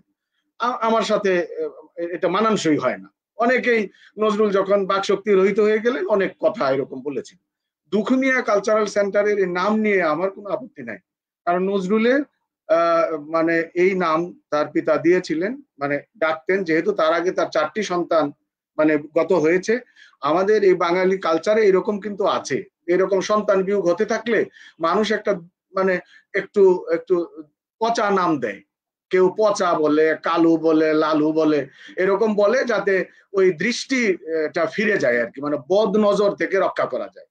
তো যেহেতু অনেক মানে 4 জন সন্তানের বিয়োগের পরে তিনি এসেছেন, তিনি দুঃখু, কিন্তু এই দুঃখের সাথে আমরা তার দারিদ্র্যকে মিলিয়ে দেখি, তখন এই বাংলাদেশে খুব বেশি ওই 2-1 জন জমিদার ব্যতীত খুব বেশি ধনী মানি লোক খুব একটা ছিলেন না। নজরুলের এই দুখুমিয়া নামের সাথে কিন্তু তার দারিদ্র্যের সম্পর্ক নাই। ওনাদের পরিবার কিন্তু চেয়ে খান নাই কোথাও, তাদের পরিবারের 400 বিঘার উপরে জমি ছিল। তো একবার যদি ফসল না ফলে কৃষিভিত্তিক সমাজ, তাহলেই কিন্তু তার মানে দারিদ্র দেখা দেয় এটা। তারপরে আমরা দেখব যে নজরুলের পিতা মসজিদে ইমামতি করেছেন, করে থাকতে পারেন, বাট এটা দ্বারা এখন বায়তুল মুকাররমের মসজিদের ঢাকার যে ইমাম, ইনি সরকারি পয়সায় বেতন পান, কিন্তু ঢাকার যদি ধানমন্ডির যে মসজিদের ইমাম, তিনি বোধহয় 10,000 টাকা বেতনও পান না এখন, আর 10,000 টাকায় একটা কাজের বুয়ারও চলে না। তো সেই সময় এই মসজিদে ইমামতি করে তিনি জীবিকা নির্বাহ করতেন, এর সাথে জীবিকার কোনো সম্পর্ক নাই। নজরুল মসজিদে কোনোদিন মুয়াজ্জিন না থাকলে হয়তো আজান দিয়ে থাকতে পারেন, কিন্তু তিনি পেশাদার মুয়াজ্জিন ছিলেন না। আর নজরুলের সম্পর্কে কেউ কেউ এই যে এরকম বানিয়ে কাহিনী লিখেছেন, যখন নজরুলের বাকশক্তি হারিয়ে গেছে। কি লিখেছেন? নজরুল মসজিদে ইমামতি করেছেন। মসজিদে ইমামতি করার মধ্যে কোনো অগৌরব নাই, এটা খুবই সম্মানের কাজ তিনি করেছেন, যদি করে থাকেন। যে ছেলে লেটুর দলে, ওই যে অশোক সেনগুপ্ত বললেন যে রবনার কৈলাসপুরে আই এম ক্যালকাটা গোয়িং, এটা কিন্তু ইয়ার গান, মানে লেটুর দলের গান। তারপরে ওই যে আয় পাষণ্ড যুদ্ধ দে তুই দেখবো এবার তোরে, এই যে এই টাইপের লেটুর দলের অনেক গান সংগৃহীত হয়েছে। তো সেই লেটুর গান যে ছেলে লেটুর দলে মানে ওই অভিনয় করে করে নেচে নেচে গান গাইতে হয়, যে ছেলে 11 বছরের ছেলে লেটুর দলে নেচে নেচে গান গায়, সে আবার মসজিদে ইমামতি করে, এই সমস্ত কাহিনী, এই গল্প আমরা বিশ্বাস করি। মসজিদে ইমামতি করলে কেউ তার পিছনে নামাজ পড়বে এই নাবালকের পিছনে? তো আমরা এই সমস্ত ছেলে ভোলানো কথাবার্তা শুনে শুনে অভ্যস্ত। নজরুলের প্রতি কেমন একটা এই মানে একটা একটা মায়া ভরা না, মানে একটা একটা একটা কি বলবো যে করুণা ভরা দৃষ্টি নিয়ে আমরা তাকিয়েছি, কিন্তু তার যে সৃষ্টি তার দিকে তাকাইনি। কারণ বিদ্রোহী কবিতা পড়ে এটাকে আত্মস্থ করা, এটাকে হজম করা, বিদ্রোহী কবিতার সাথে ওই যে ওই সমকালে লিখিত ওয়েস্টল্যান্ড, যে ওয়েস্টল্যান্ড টি.এস. এলিয়ট রচনা শুরু করেছিলেন 18 বছর আগে, 18 বছর ধরে রচনা সমাপ্ত করে যে ওয়েস্টল্যান্ড লেখলেন, সেই ওয়েস্টল্যান্ড সমাপ্ত করলেন তিনি 3টা নন ইংলিশ ওয়ার্ডে, শান্তি শান্তি শান্তি। এলিয়ট কিন্তু সংস্কৃত ভাষা শিখেছিলেন, এই যে শান্তি শব্দগুলো তিনি এখানে ব্যবহার করলেন।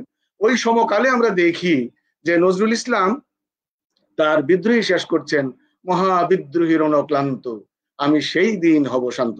এর মধ্যে এসে পড়ে অশোক সেনগুপ্ত মহাশয় যেটা উদ্ধৃত করলেন যে আমাদের গোলাম মুর্শিদ, তিনি এই তথাকথিত জীবনীটি না লিখলে ভালো করতেন। তিনি অনেক বড় পণ্ডিত, তো পণ্ডিতদের অনেকের কিছু পণ্ড করে তিনি যা রচনা করেছেন, এই অণ্ড এই কুষ্মাণ্ড এটা না রচনা করলে পারতেন। তার প্রতি পৃষ্ঠায় মানে আমার চিহ্ন দেওয়া আছে, আমি চেষ্টা করছি যে এইটাকে প্রতিবাদ করে একটি গ্রন্থ রচনা করা। একটা গ্রন্থের বিপরীতে যদি প্রতিবাদ করতে হয় তাহলে গ্রন্থ দিয়ে, তথ্য দিয়েই করব। নজরুলকে তিনি আসলে এই জীবনী রচনার আড়ালে নজরুলকে অসম্মানিত করার, অপদস্থ করার জন্য করেছেন। এবং এই স্যারের অনুসারী হিসাবে, ইকরাম স্যারের, আমি যখন নজরুল ইনস্টিটিউট, আমার কর্মকাল খুবই স্বল্প, মাত্র 16 মাস, তো আরো 8 মাস চুক্তি ছিল, তো চুক্তি বাতিল হয়। তো যাই হোক, আমরা এর মধ্যে যেটি করেছি, নজরুলের একটা জীবনী 4 জনে মিলে, তার মধ্যে নজরুলের পৌত্রী খিলখিল কাজীও আছেন, তিনি আমাদের সাথে ছিলেন। তার সাথে আমরা এগুলো নিয়ে আলোচনা করেছি। মূলত লিখেছি 2 জনে, আমি আর ডক্টর আনোয়ারুল হক। তিনি একজন নজরুল বাংলা একাডেমি প্রাইজ পেয়েছেন এবার। তো সেইখানে আমরা সরাসরি ওইভাবে না আনলেও যেভাবে যারা তথাকথিত জীবনী লিখতে গিয়ে নজরুলের জীবনের চেয়ে নিজের জীবনকে বড় করেছেন, অথবা নজরুলকে তাচ্ছিল্য করার জন্য তারা জীবনী লিখতে গিয়েছেন, কিন্তু তার মধ্যে নজরুলের জীবন নাই, নজরুলের সাহিত্য নাই। সুশীল কুমার গুপ্ত মহাশয় লিখেছেন নজরুল চরিত মানুষ অনেক আগে, হ্যাঁ, তার মধ্যে নজরুলের সাহিত্যের বিশ্লেষণও কিছুটা আছে। তাকে কে বলেছিল যে বিদ্রোহী কবিতার মধ্যে অসংযম আছে? অসংযম যদি থাকে তাহলে আপনি ওয়েস্টল্যান্ডের মধ্যে খুঁজেন নাই কেন? অসংযম যদি থাকে, আবেগের অতিশায়ন যদি থাকে, আপনি ইয়ার সাথে সং অফ মাইসেলফ ওয়াল্ট হুইটম্যানের সাথে তুলনা করেন না কেন? ওখানে 1400-র উপরে চরণ আছে। এইগুলো এই মানে হুইটম্যানের সেই কবিতা একাধিকবার নিষ্ঠা সহকারে, আমার যতটুকু ইংরেজি জ্ঞান আছে, অন্যের সাহায্য নিয়ে এইটি পড়েছি। সেইখানে সং অফ মাইসেলফ এই 1458 পৃষ্ঠা চরণের যে কবিতা, আর নজরুলের 141 চরণের কবিতা, এই বিদ্রোহী তার চেয়ে অনেক ব্যাপকতর। এবং এই যে আমেরিকারই বিখ্যাত সাহিত্য সমালোচক হেনরি গ্লাসি, তিনি বাংলাদেশে এসেছিলেন এই যে বাংলা একাডেমির প্রোগ্রামে, তিনি নিজে বলে গেছেন 21 শতকে পৃথিবীতে 2টি বিখ্যাত কবিতা রচিত হয়েছে, বিদ্রোহী হলো তার মধ্যে অন্যতম একটি। তো সেই বিদ্রোহী কবিতা, এইটাকে নিয়ে আমাদের যে বিশ্লেষণ, আমাদের যে যারা নজরুল ইনস্টিটিউটে গান গাইতে যায়, বা ওই যে যারা শিল্পী তাদের কাছে ছবি তুলে, তারাও বাংলাদেশে নজরুল গবেষক। যারা নজরুলের 2-3টা বই নিয়ে মানে একটু বইয়ের নাম বলতে পারে, তারাও নজরুল গবেষক। তারপরে দেখা গেল যে নজরুলকে নজরুল বলছে অশুদ্ধ উচ্চারণে, তিনিও নজরুল গবেষক। মানে এইরকমটা কিন্তু আমাদের হলো গবেষণার পরিধি। নজরুলকে তুলে ধরার জন্য যে ধরনের মেধা, প্রতিভা এবং যে ধরনের নিষ্ঠার সাথে অধ্যয়ন করা দরকার, আমাদের প্রাতিষ্ঠানিক পর্যায়ে আমরা দেখব সেই প্রতিষ্ঠানগুলোতে যারা যারা সেই মানে শীর্ষ পদে আসীন ছিলেন, তাদের অনেকেই নজরুল গবেষক ছিলেন না। মানে নজরুল গবেষক না, নজরুল পাঠক ছিলেন না, নজরুলের অধ্যয়ন করেন নাই, নজরুলকে বুঝতেন না। তো তারা সেগুলো লিড করতে গেলে সেই প্রতিষ্ঠানের কি হবে?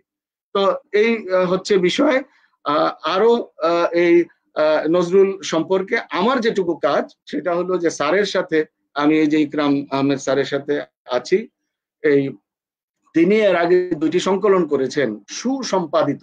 যদি নজরুলকে, প্রকৃত নজরুলকে জানতে হয়, এখানে বাংলাদেশে যে নজরুল গবেষক হিসেবে যারা দাবি করেন এরকম মানুষ আছেন, খ্যাতিমান মানুষও আছেন, তাদের অনেকের রচনাই স্যার সংগ্রহ করেন নাই। এই জন্য হয়তো মানে এই সংকলনে অন্তর্ভুক্ত করেন নাই। এই জন্য হয়তো স্যারের কিছু তাদের কাছ থেকে মানে একটু বিরূপ সমালোচনা, কেউ কেউ হয়তো যোগাযোগই বন্ধ করছেন, এগুলো সে হয়ে। কিন্তু তার আগে যে তার 2টি সংকলন এবং এখন যে সংকলনে তিনি হাত দিয়েছেন, যেটা শীঘ্রই বেরোবে, এগুলো অসামান্য কাজ।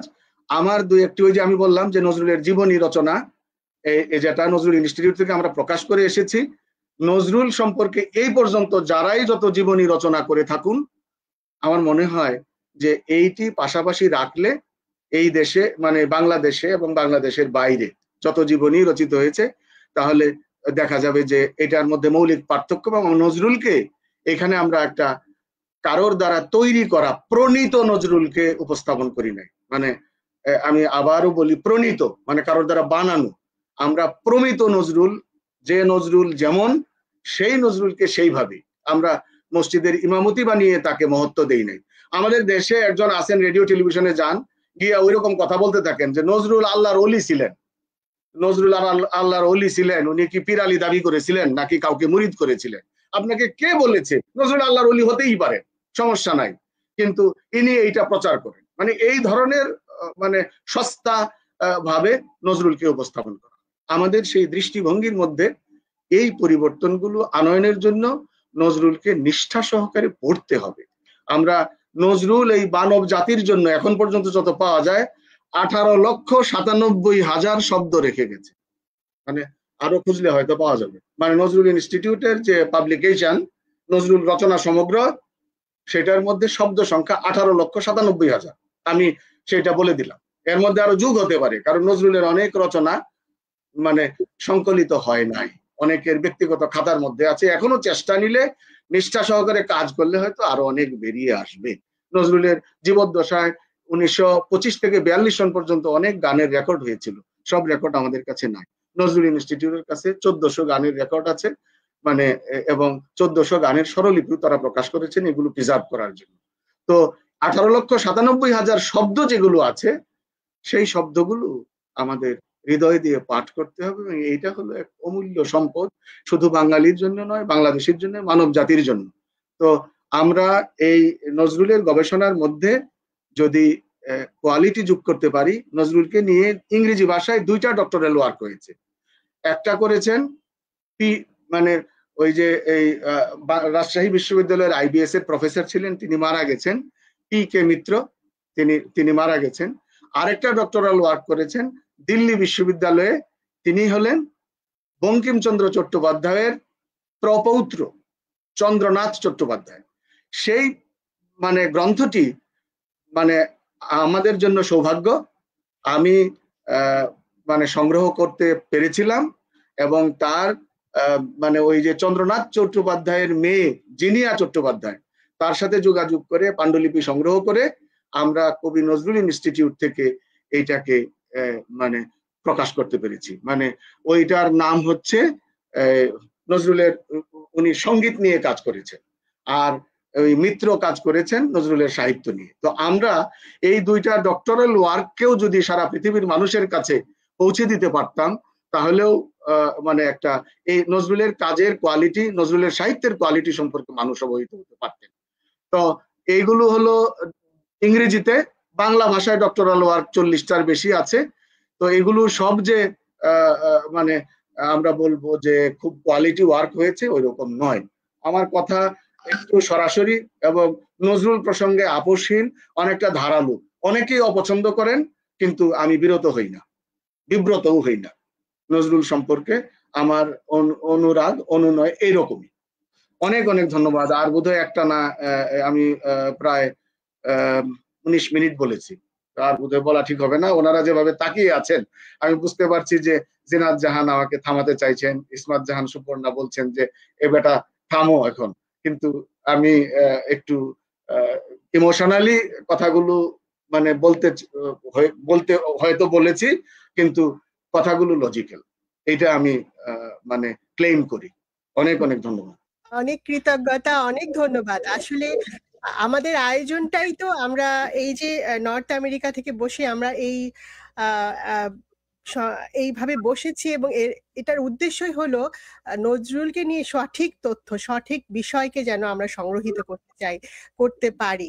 হ্যাঁ, অবশ্যই যদি আমার কোনো সঞ্চালনার কোনো অংশে কোনো ভুল তথ্য আমি দিয়ে থাকি, সেজন্য আমি ক্ষমা প্রার্থী।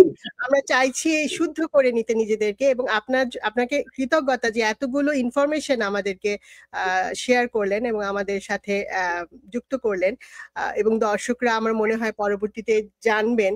আর সেই জন্যই আসলে আয়োজনগুলো করা। আমরা তো একবারই শিখি না, অনেক অনেক সময় ভুল তথ্য, ভুল জিনিস আমরা প্রচারে যাই।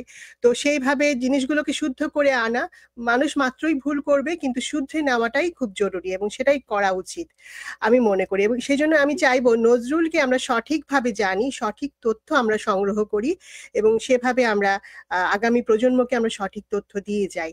তো আমি আবারও এখন যাব অশোক কাকুর কাছে, এবং আমি শুনতে চাইবো রীতা সেনগুপ্তর কথা একটু করে, যে আনমিউট করতে হবে কাকু, আনমিউট করতে হবে।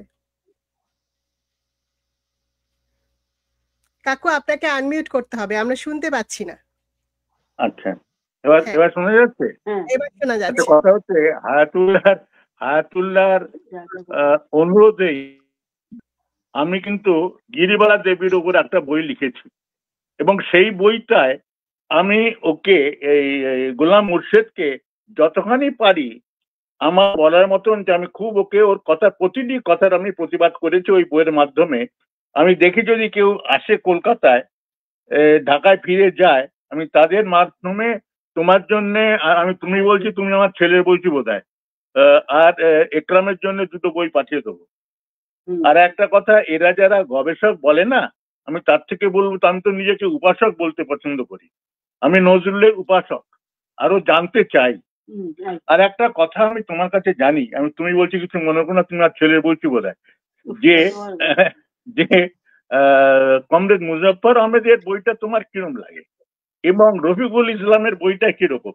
এর সঙ্গে তুমি যে যে বইগুলো তুমি বললা, আমাকে যদি একটু হোয়াটসঅ্যাপে লিখা দাও আমার ভালো হবে, বুঝলা? এবার আমি একটা বলো। অনেক ধন্যবাদ। না না ধন্যবাদ না, আমার আরো কটা কথা আছে।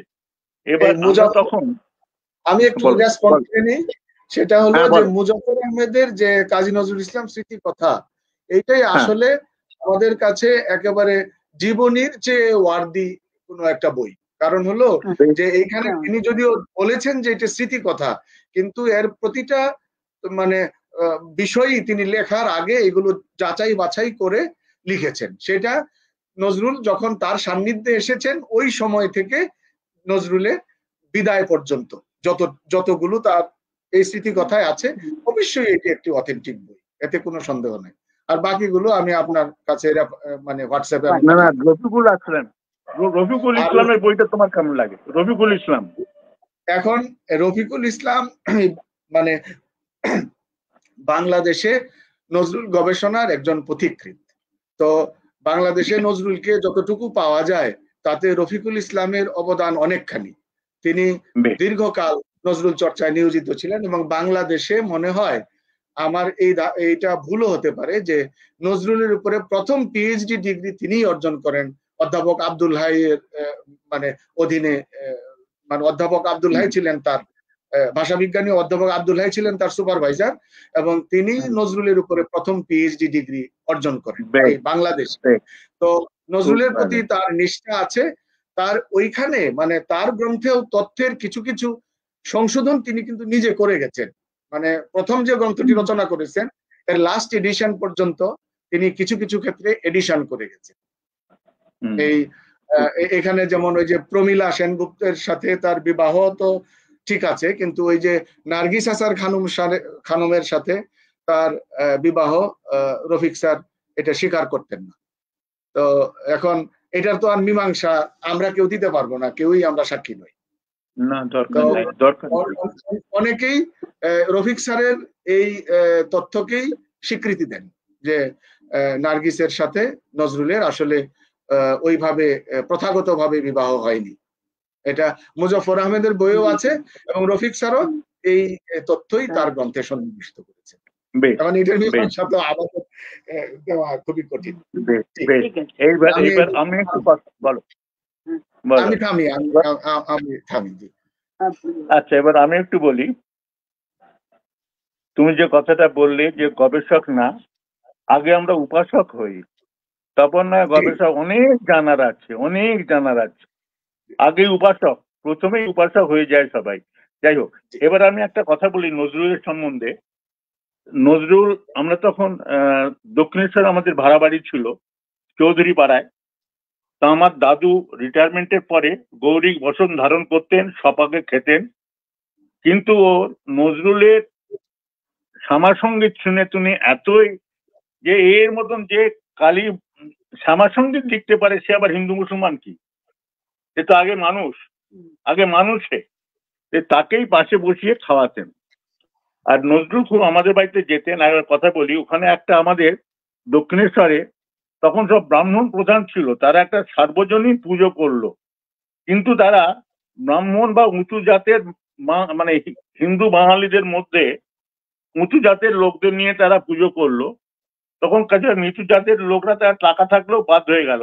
তখন আমার বাবা, তখন ক্যালকাটা ইউনিভার্সিটির প্রফেসর অনন্ত কুমার সেনগুপ্ত, তিনি এই প্রফেসর অনন্ত কুমার সেনগুপ্তর নাম পাওয়া যাবে ওই সুফি জুলফিকার হায়দারের বইতে পাওয়া যাবে।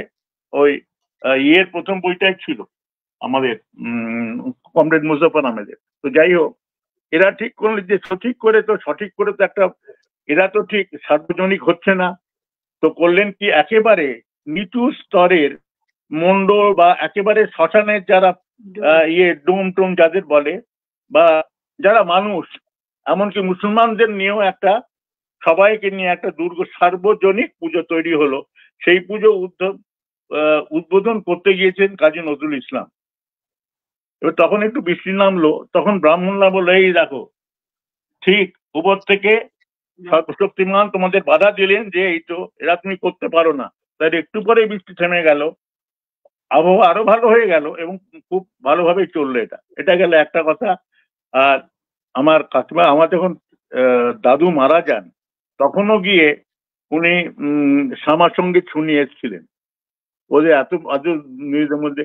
কিন্তু উনি মন্দিরে যেতেন, কালী মন্দিরে ওরা যেতেন, ওর ছেলেরাও যেত দক্ষিণেশ্বরে কালী মন্দিরে, উনি পুজো করতেন না। কিন্তু যারা বলে যে উনি বাড়িতে কালী পুজো করতেন, এই কল্যাণী কাজীর এই বইটাতেও আছে, ভুল, একদম ভুল। উনি কালী পুজো করতেন না, কারণ উনি জানতেন যে পুজো করার দরকার নেই। এইখানে একটু আদম, দাউদ, ঈসা, মুসা, ইব্রাহিম, মোহাম্মদ, ভাবতে পারেন কে কথা বলতে পারে? কৃষ্ণ, বুদ্ধ, নানক, ফকির, বিশ্বের সম্পদ, আমাদেরই এরা পিতা পিতামহ। এই আমাদের মাঝে তাদেরই রক্ত কম বেশি করে প্রতি ধমনীতে রাজে।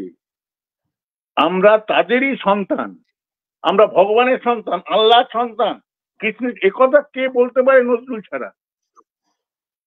তাই জন্য তিনি নিজে পুজো করতেন না, তিনি এসব করতেন না। আর আমি যতদূর জানি উনি নামাজও পড়তেন না। একবার খালি, এটা আমার বাড়ির বড়দের কাছ থেকে শোনা, একবার খালি কোনো বন্ধুর সঙ্গে গিয়ে তিনি পড়েছিলেন, কারণ পড়ার দরকার নেই, কারণ উনি নিজে সব সাম্যবাদী সব লিখেও গেছেন। আচ্ছা, এই প্রসঙ্গে একটা কথা বলে দিই। এই বেলুর মঠের সন্ন্যাসীকে কেউ বলেছিল যে, আচ্ছা দেখুন দাদা, একটা শিষ্যা এপিজে আব্দুল কালামকে তো আমি গৌতম বুদ্ধের সঙ্গে তুলনা করতে পারি। বলে, আচ্ছা ঠিক আছে, তুই কর, খুব ভালো। তুই একে ভুলে গেলি, কাজী নজরুল ইসলামকে ভুলে গেলি। আগে কাজী নজরুল ইসলামকে ভাব, তারপরে। এপিজে আব্দুল কালাম সম্বন্ধে আমাদের ধারণা, আমার বাবার ধারণা, আমার ধারণা এবং আমার ছেলের ধারণা, আমার নাতির ধারণা তাই যে ওর মতন প্রেসিডেন্ট আমাদের এই ভারতবর্ষে আর কখনো হয়নি, এপিজে আব্দুল কালাম। আচ্ছা, এই বলি আমি শেষ করছি। নমস্কার সবাইকে। অনেক ধন্যবাদ কাকু। আমরা একদম অনুষ্ঠানের আসলে শেষ পর্যায়ে চলে এসেছি। আমি একরাম আহমেদ স্যারের কাছে আরেকবার যাব যে শেষ কথাটি বলবার জন্য। আমরা শেষ করব গান দিয়ে, তা কিন্তু আমরা একটু শুনে আসি একরাম আহমেদ স্যারের কাছে। শেষ কথা না, নজরুলকে নিয়ে কথা শেষ হবে না, কখনোই না, শেষ হবার। এটা শুরুটাই এই যে আপনাদের দুখুমিয়া কালচারাল সেন্টার, আপনাদের এটা শুরুটাই কিন্তু নজরুল চর্চা বিশ্বময় ছড়িয়ে দেওয়া। সুতরাং নজরুলকে নিয়ে কথা কখনোই শেষ হবে না, শেষের শুরু বলতে পারে কথা। নজরুলকে নিয়ে শেষের শুরু, এই শেষটা হয়তো 100 বর্ষ পরে বা 100 সহস্র বর্ষ পরে হবে শেষটা, কিন্তু এটা শেষের শুরু বলতে পারে। আর এখানে থাকবে ততদিন শেষ হবে না। এই পৃথিবী যতদিন থাকবে ততদিন নজরুল থাকবে, এটা গ্যারান্টি দেওয়া যায়। আমার জীবদ্দশা শেষ হবে না, আমার জীবদ্দশায় না। আপনারা যারা আছেন আমাদের চেয়ে কম বয়সী অনেকেই আছেন এখানে, আপনাদের জীবদ্দশায়ও না। নজরুল 100 বছর আগে যা ছিলেন এখনো তাই আছেন, 100 বছর পরে এরকম।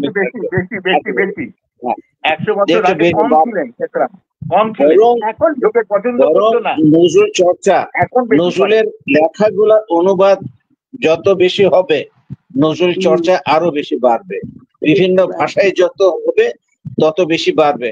আপনারা এর মধ্যে দেখেছেন কিনা আমি ঠিক জানি না, একজন ব্রিটিশ বিখ্যাত কবি, উনি বিদ্রোহী কবিতা ইংরেজিতে ট্রান্সলেশন, ইংরেজি ট্রান্সলেশন আবৃত্তি করলেন, অসাধারণ একদম। উনি কবিতার সাথে ইংরেজিতে লেখা কবিতা কিন্তু উনি কবিতার সাথে এমন ভাবে মিশে গেছেন যে বিশ্বাস করতে মানে অবাক লাগে যে উনি মনে হয় যেন ইংরেজি বিদ্রোহী কবিতাটা ইংরেজিতে লেখা ছিল এবং উনি সেই ইংরেজি কবিতাটা নিজের ভিতর থেকে মনে হয় যেন উনি নজরুল সেইভাবে অসাধারণ। আচ্ছা আপনি হ্যাঁ রাইট সেটা।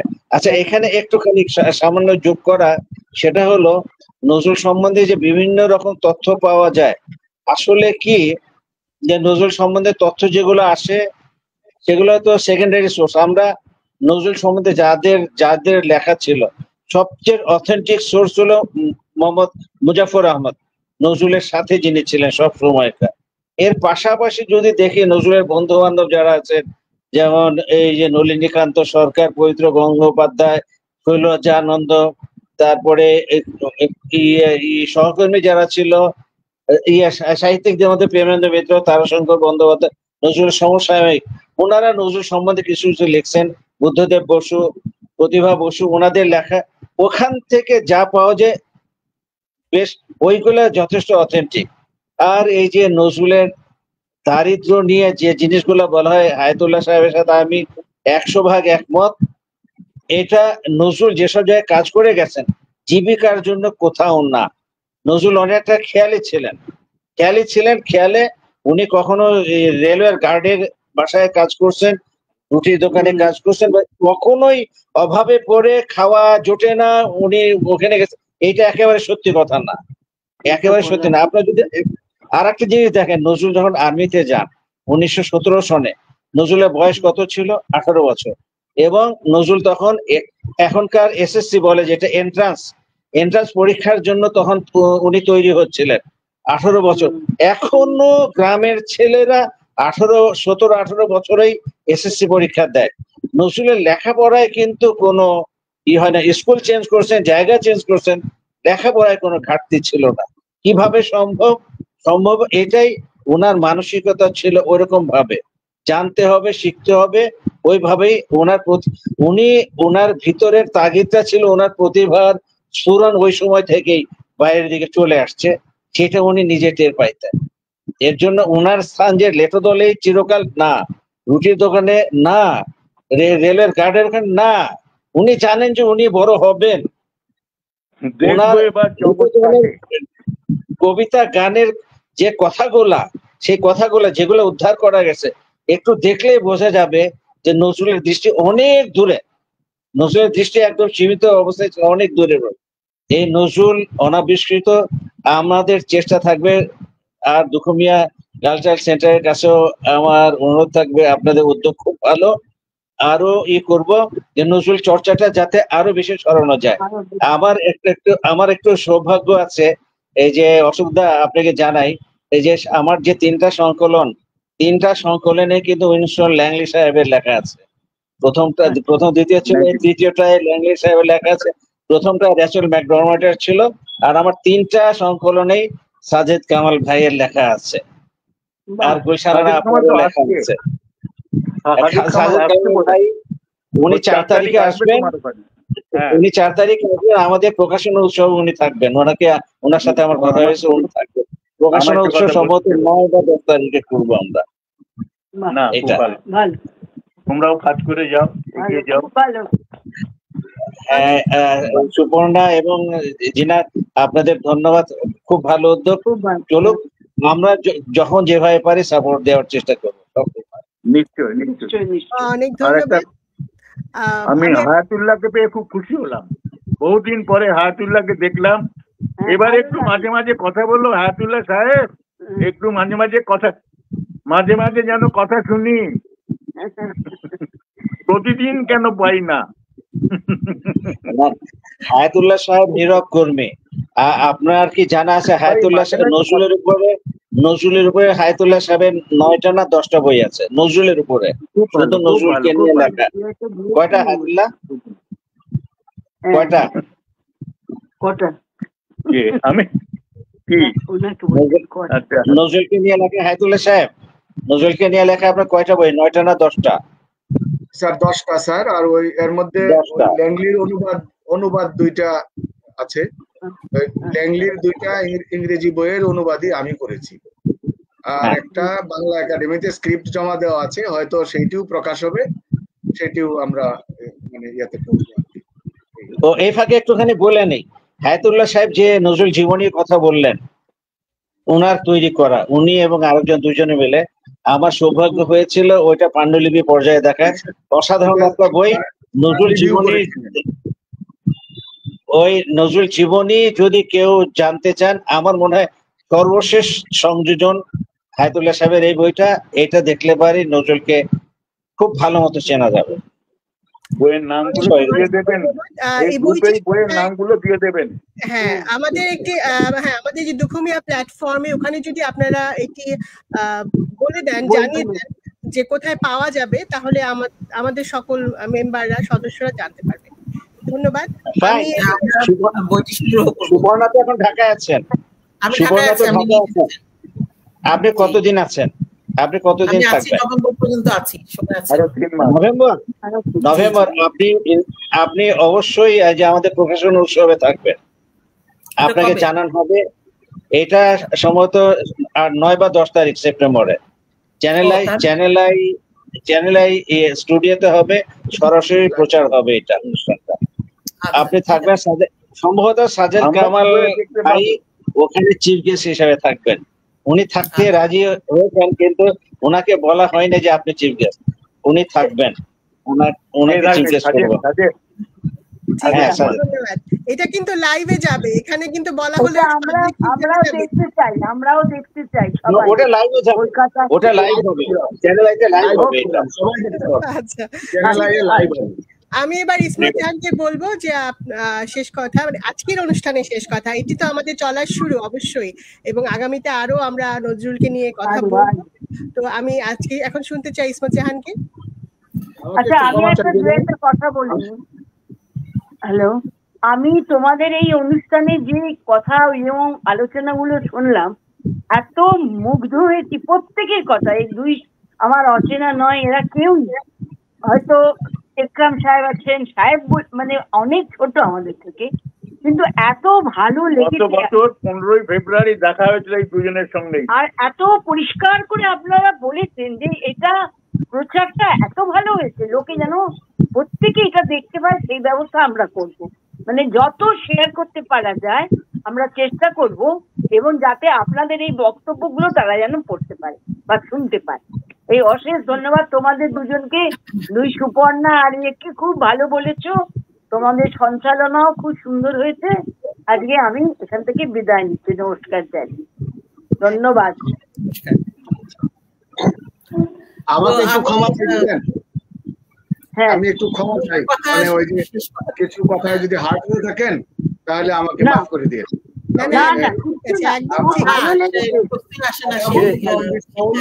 অন্তর থেকে কথা বলি, এটা কাউকে হার্ট করার উদ্দেশ্য নয়। নজরুলের প্রতি আমার ভালোবাসা, ওই যে অশোক সেনগুপ্ত যথাযথ বলেছেন, মানে নজরুলের উপাসনা, এই উপাসনার কোনো রিটার্ন থাকে না। তাকে আমি আমার শ্রদ্ধা, তাকে আমার ভালোবাসা, তাকে আমার প্রণতি। মাঝে মাঝে কথা কইও হায়াতুল্লাহ সাহেব। আমরা অনুষ্ঠানের শেষ পর্যায়ে চলে এসেছি, তো আমি জাস্ট আর বেশি কোনো পরবর্তী যে অনুষ্ঠানগুলো হবে সেই তার জন্য দর্শকদেরকে আমি আহ্বান জানাবো। আমরা এই লাইভ এবং যারা আগ্রহী আছেন যদি আমাদের সাথে যোগাযোগ করেন, তাহলে আমাদের একটি হোয়াটসঅ্যাপ গ্রুপ আছে। তো ভার্চুয়ালি করার উদ্দেশ্য যে আমরা বিশ্বব্যাপী নজরুলকে ছড়িয়ে দিব, নজরুলের গান, কবিতা, এই যে আজকে আলোচনাগুলো হলো, এবং আমরা নজরুলকে সেভাবে কিন্তু চিনতে পারিনি এখনো, এই কথাগুলোই আজকে হলো। তো সেই চেনার জন্য আমাদেরকে নজরুল পড়তে হবে, এবং আপনারা যে সংকলনগুলো করেছেন একরাম আহমেদ এবং হায়াতুল্লাহ ভাই, আপনাদের আমি বই নিয়ে যাব, এবং আমি একটি ছোট লাইব্রেরি করতে চাই ডালাসে, যেন যারা আগ্রহী হবেন কাজী নজরুল ইসলাম সম্পর্কে জানতে, তারা যেন আমার কাছ থেকে বই সংগ্রহ করতে পারেন। জানি যে আশা আমাদের অনেক বড়, কতটুকু করতে পারবো জানি না, কিন্তু আপনাদের যদি দোয়া থাকে, যে অশোক কাকু দিন নাই, মানে আমাদের সাথে একদম লেগে আছেন। ওটা না হলে কিন্তু এটা শুরু হতো না। আমি মনে মনে ভেবে রেখেছি, কিন্তু কাজে আমরা আসলে নেই। তো সেই কাজটা আমাদেরকে করতে হবে। তো আজকে সেই জন্য আমি আপনাদের সকলকে অসংখ্য অসংখ্য ধন্যবাদ জানাই। জিনাত, তোমাকে অসংখ্য ধন্যবাদ আমার সাথে একদম প্রথম থেকে থাকার জন্য। আমার ভাই, উনিও আবৃত্তি করেন, আজকে উনি আসেননি, বাট প্রথম প্রোগ্রামে ছিলেন। আমাদের অসংখ্য শিল্পী আছে যারা হচ্ছে মুখী আছে আমাদের সাথে গান করার জন্য। তো আগ্রহী লোক আছে, কিন্তু এই যে যোগাযোগটা বা কোঅর্ডিনেশনটা, সেই কাজটা হাতে নিয়েছি, যে কোঅর্ডিনেশনটা কিভাবে করা যায় বিশ্বব্যাপী। তো আপনারা যে এসছেন এবং আজকে যে মূল্যবান সময়টা দিলেন, সেই জন্য আপনাদেরকে অসংখ্য ধন্যবাদ। আমরা তাহলে একটি গান দিয়ে শেষ করি, এবং চলতে থাকবে। আমরা প্রতি মাসে প্রোগ্রাম করব, এবং আপনাদেরকে পেয়ে আমরা ধন্যবাদ। সবাইকে আন্তরিক ধন্যবাদ। আমরা শেষে গান শুনতে শুনতে আসলে অনুষ্ঠানটি শেষ করব। আজকের এই আয়োজন ছিল আমাদের শ্রদ্ধার্ঘ কবি কাজী নজরুল ইসলামের প্রতি। তিনি শুধু একজন কবি নন, তিনি বিদ্রোহ, প্রেম আর মানবতার চিরন্তন প্রতীক। নজরুলের কণ্ঠ আমাদের শিখিয়েছে অন্যায়ের বিরুদ্ধে দাঁড়াতে, প্রেমে ভালোবাসায় হৃদয় ভরাতে, আর শোষিতের পাশে দাঁড়াতে। এই দিনে আমরা শপথ করি, নজরুলের গান, কবিতা আর আদর্শকে হৃদয়ে ধারণ করে আমরা এগিয়ে যাব, অন্ধকার ভেদ করে জ্বালাবো আলো। ধন্যবাদ। আমরা শেষ গানটিতে যাব কবির পলাশ আপনার কাছে।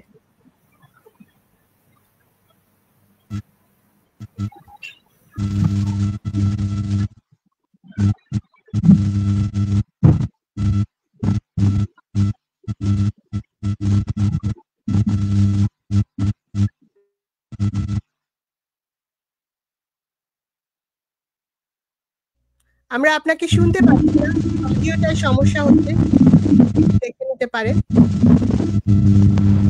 হ্যালো, আসলে অনেক বৃষ্টি হচ্ছে। এখন শুনতে পাচ্ছি, এখন শুনতে পাচ্ছি।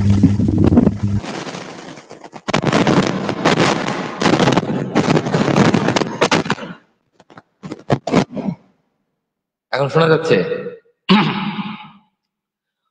আমাদের হায়াতুল্লাহ স্যার যে কথাটা বলল, যে আসলে আমি কাজী নজরুল ইসলাম যে একটা অভিজাত ফ্যামিলির সন্তান ছিলেন, সেটার চাক্ষুষ প্রমাণ আমি নিজে দেখে এসেছি। আমি চুরুলিয়াতে গেছি প্রায় 4 বার। চুরুলিয়াতে, আসানসোলে চুরুলিয়াতে যে মেলা হয়, নজরুল মেলা, আমি 4 বার অংশগ্রহণ করেছি। সেখানে মঙ্গু কাকা এখন নেই, মাজাহার কাকা, কাজী মাজাহারুল ইসলাম, আমরা ওনাকে মঙ্গু কাকা করে বলতাম। উনি জীবিত নেই।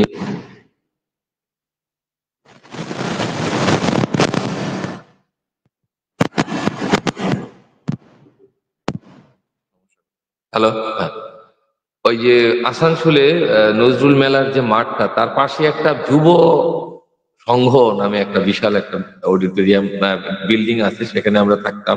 আমি থাকতাম বেসিক্যালি, আমি একাই গিয়েছি। মঙ্গু কাকা সকালে এসে দেখাতো যে দেখো এই যে আম বাগান, বিশাল আম বাগান, এটা কিন্তু তাদের পৈতৃক সম্পত্তি। বিশাল আম বাগান, আমাকে ঘুরিয়ে ঘুরিয়ে দেখেছে যে দেখ, আমাকে তুই করে বলতো যে দেখ এই যে এই আম বাগান, এগুলো আমাদের পৈতৃক সম্পত্তি। মিনিমাম 100 বিঘা জমি হবে, 100 বিঘা এখনো। সুতরাং আমরা কাজী নজরুলকে দুঃখী, নজরুল রুটির দোকানে কাজ করেছে, মক্তবে পড়িয়েছে, তারপরে লেটো দোলে নেচেছে, এটি কিন্তু টাকার জন্য করেনি। আসলে এই জিনিসটা ওনার কতটুকু সত্য সেটা আমি জানি না, কিন্তু কেউ, আমি ঢাকাতেও দেখি বক্তব্য দিতে গেলেই রুটির দোকানে কাজ করেছে। এই প্রথমেই কাজী নজরুলকে একটা ছোট ছোট করে দেয়। এই জিনিসটা আসলে হয় না। আর যে গোলাম মুর্শিদ সাহেব স্যার তো বলেছে, যেটা উনি যে ওনার যে যেটা লিখে গেছেন, আমিও পড়েছি, যেটা উনি যতটুকু না কাজী নজরুলকে তুলেছেন, তার চেয়ে 100 ভাগ আরো নিচে নামিয়ে দিয়েছেন কাজী নজরুল। সুতরাং আমাদের কাজী নজরুলকে ছোট করে দেখার কোনো কিছু নেই। ওই অভিজাত আসলে ফ্যামিলি আমার মনে হয় আরেকটা ছোট করে দেখার জন্য নয়, তার বিভিন্ন জীবিকার যে পর্যায় তাকে আসলে সেটা আমি বলি উন্নতি করেছে। আমি বলি যেমন আসানসোলে যে ওদের কাজী নজরুলের ভাইয়ের যে ছেলে, আসানসোলে তাদের যে আমি আভিজাত্য দেখে এসেছি, তাদের আমি বাসায় খেয়েছি, আমি সালাউদ্দিন স্যার, খিলখিল কাজী আপা, আমরা তিনজনে একসাথে খেয়েছি তাদের বাসায়।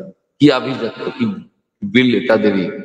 সুতরাং দেখে তো বোঝা, মানুষের চেহারা দেখলেই বোঝা যায় কোন অভিজাত্য ফ্যামিলি কেমন। সুতরাং কাজী নজরুলকে ছোট করে দেখার কোনো কিছু নেই। আসলে 25 তারিখ থেকে আমি প্রত্যেক দিন প্রোগ্রাম, আমিও গলা বসে গেছে আসলে। 25 তারিখ থেকে লেগে আছে একবার, কালকে একটা রাত একটা শেষ হয়েছে প্রোগ্রাম, প্রতিদিনের প্রোগ্রাম। তবু আমি একটা গান করি, শেষ করি।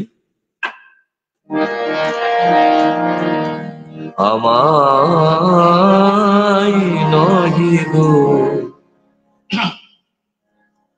ভালোবাসো শুধু, ভালোবাসো মোর গান।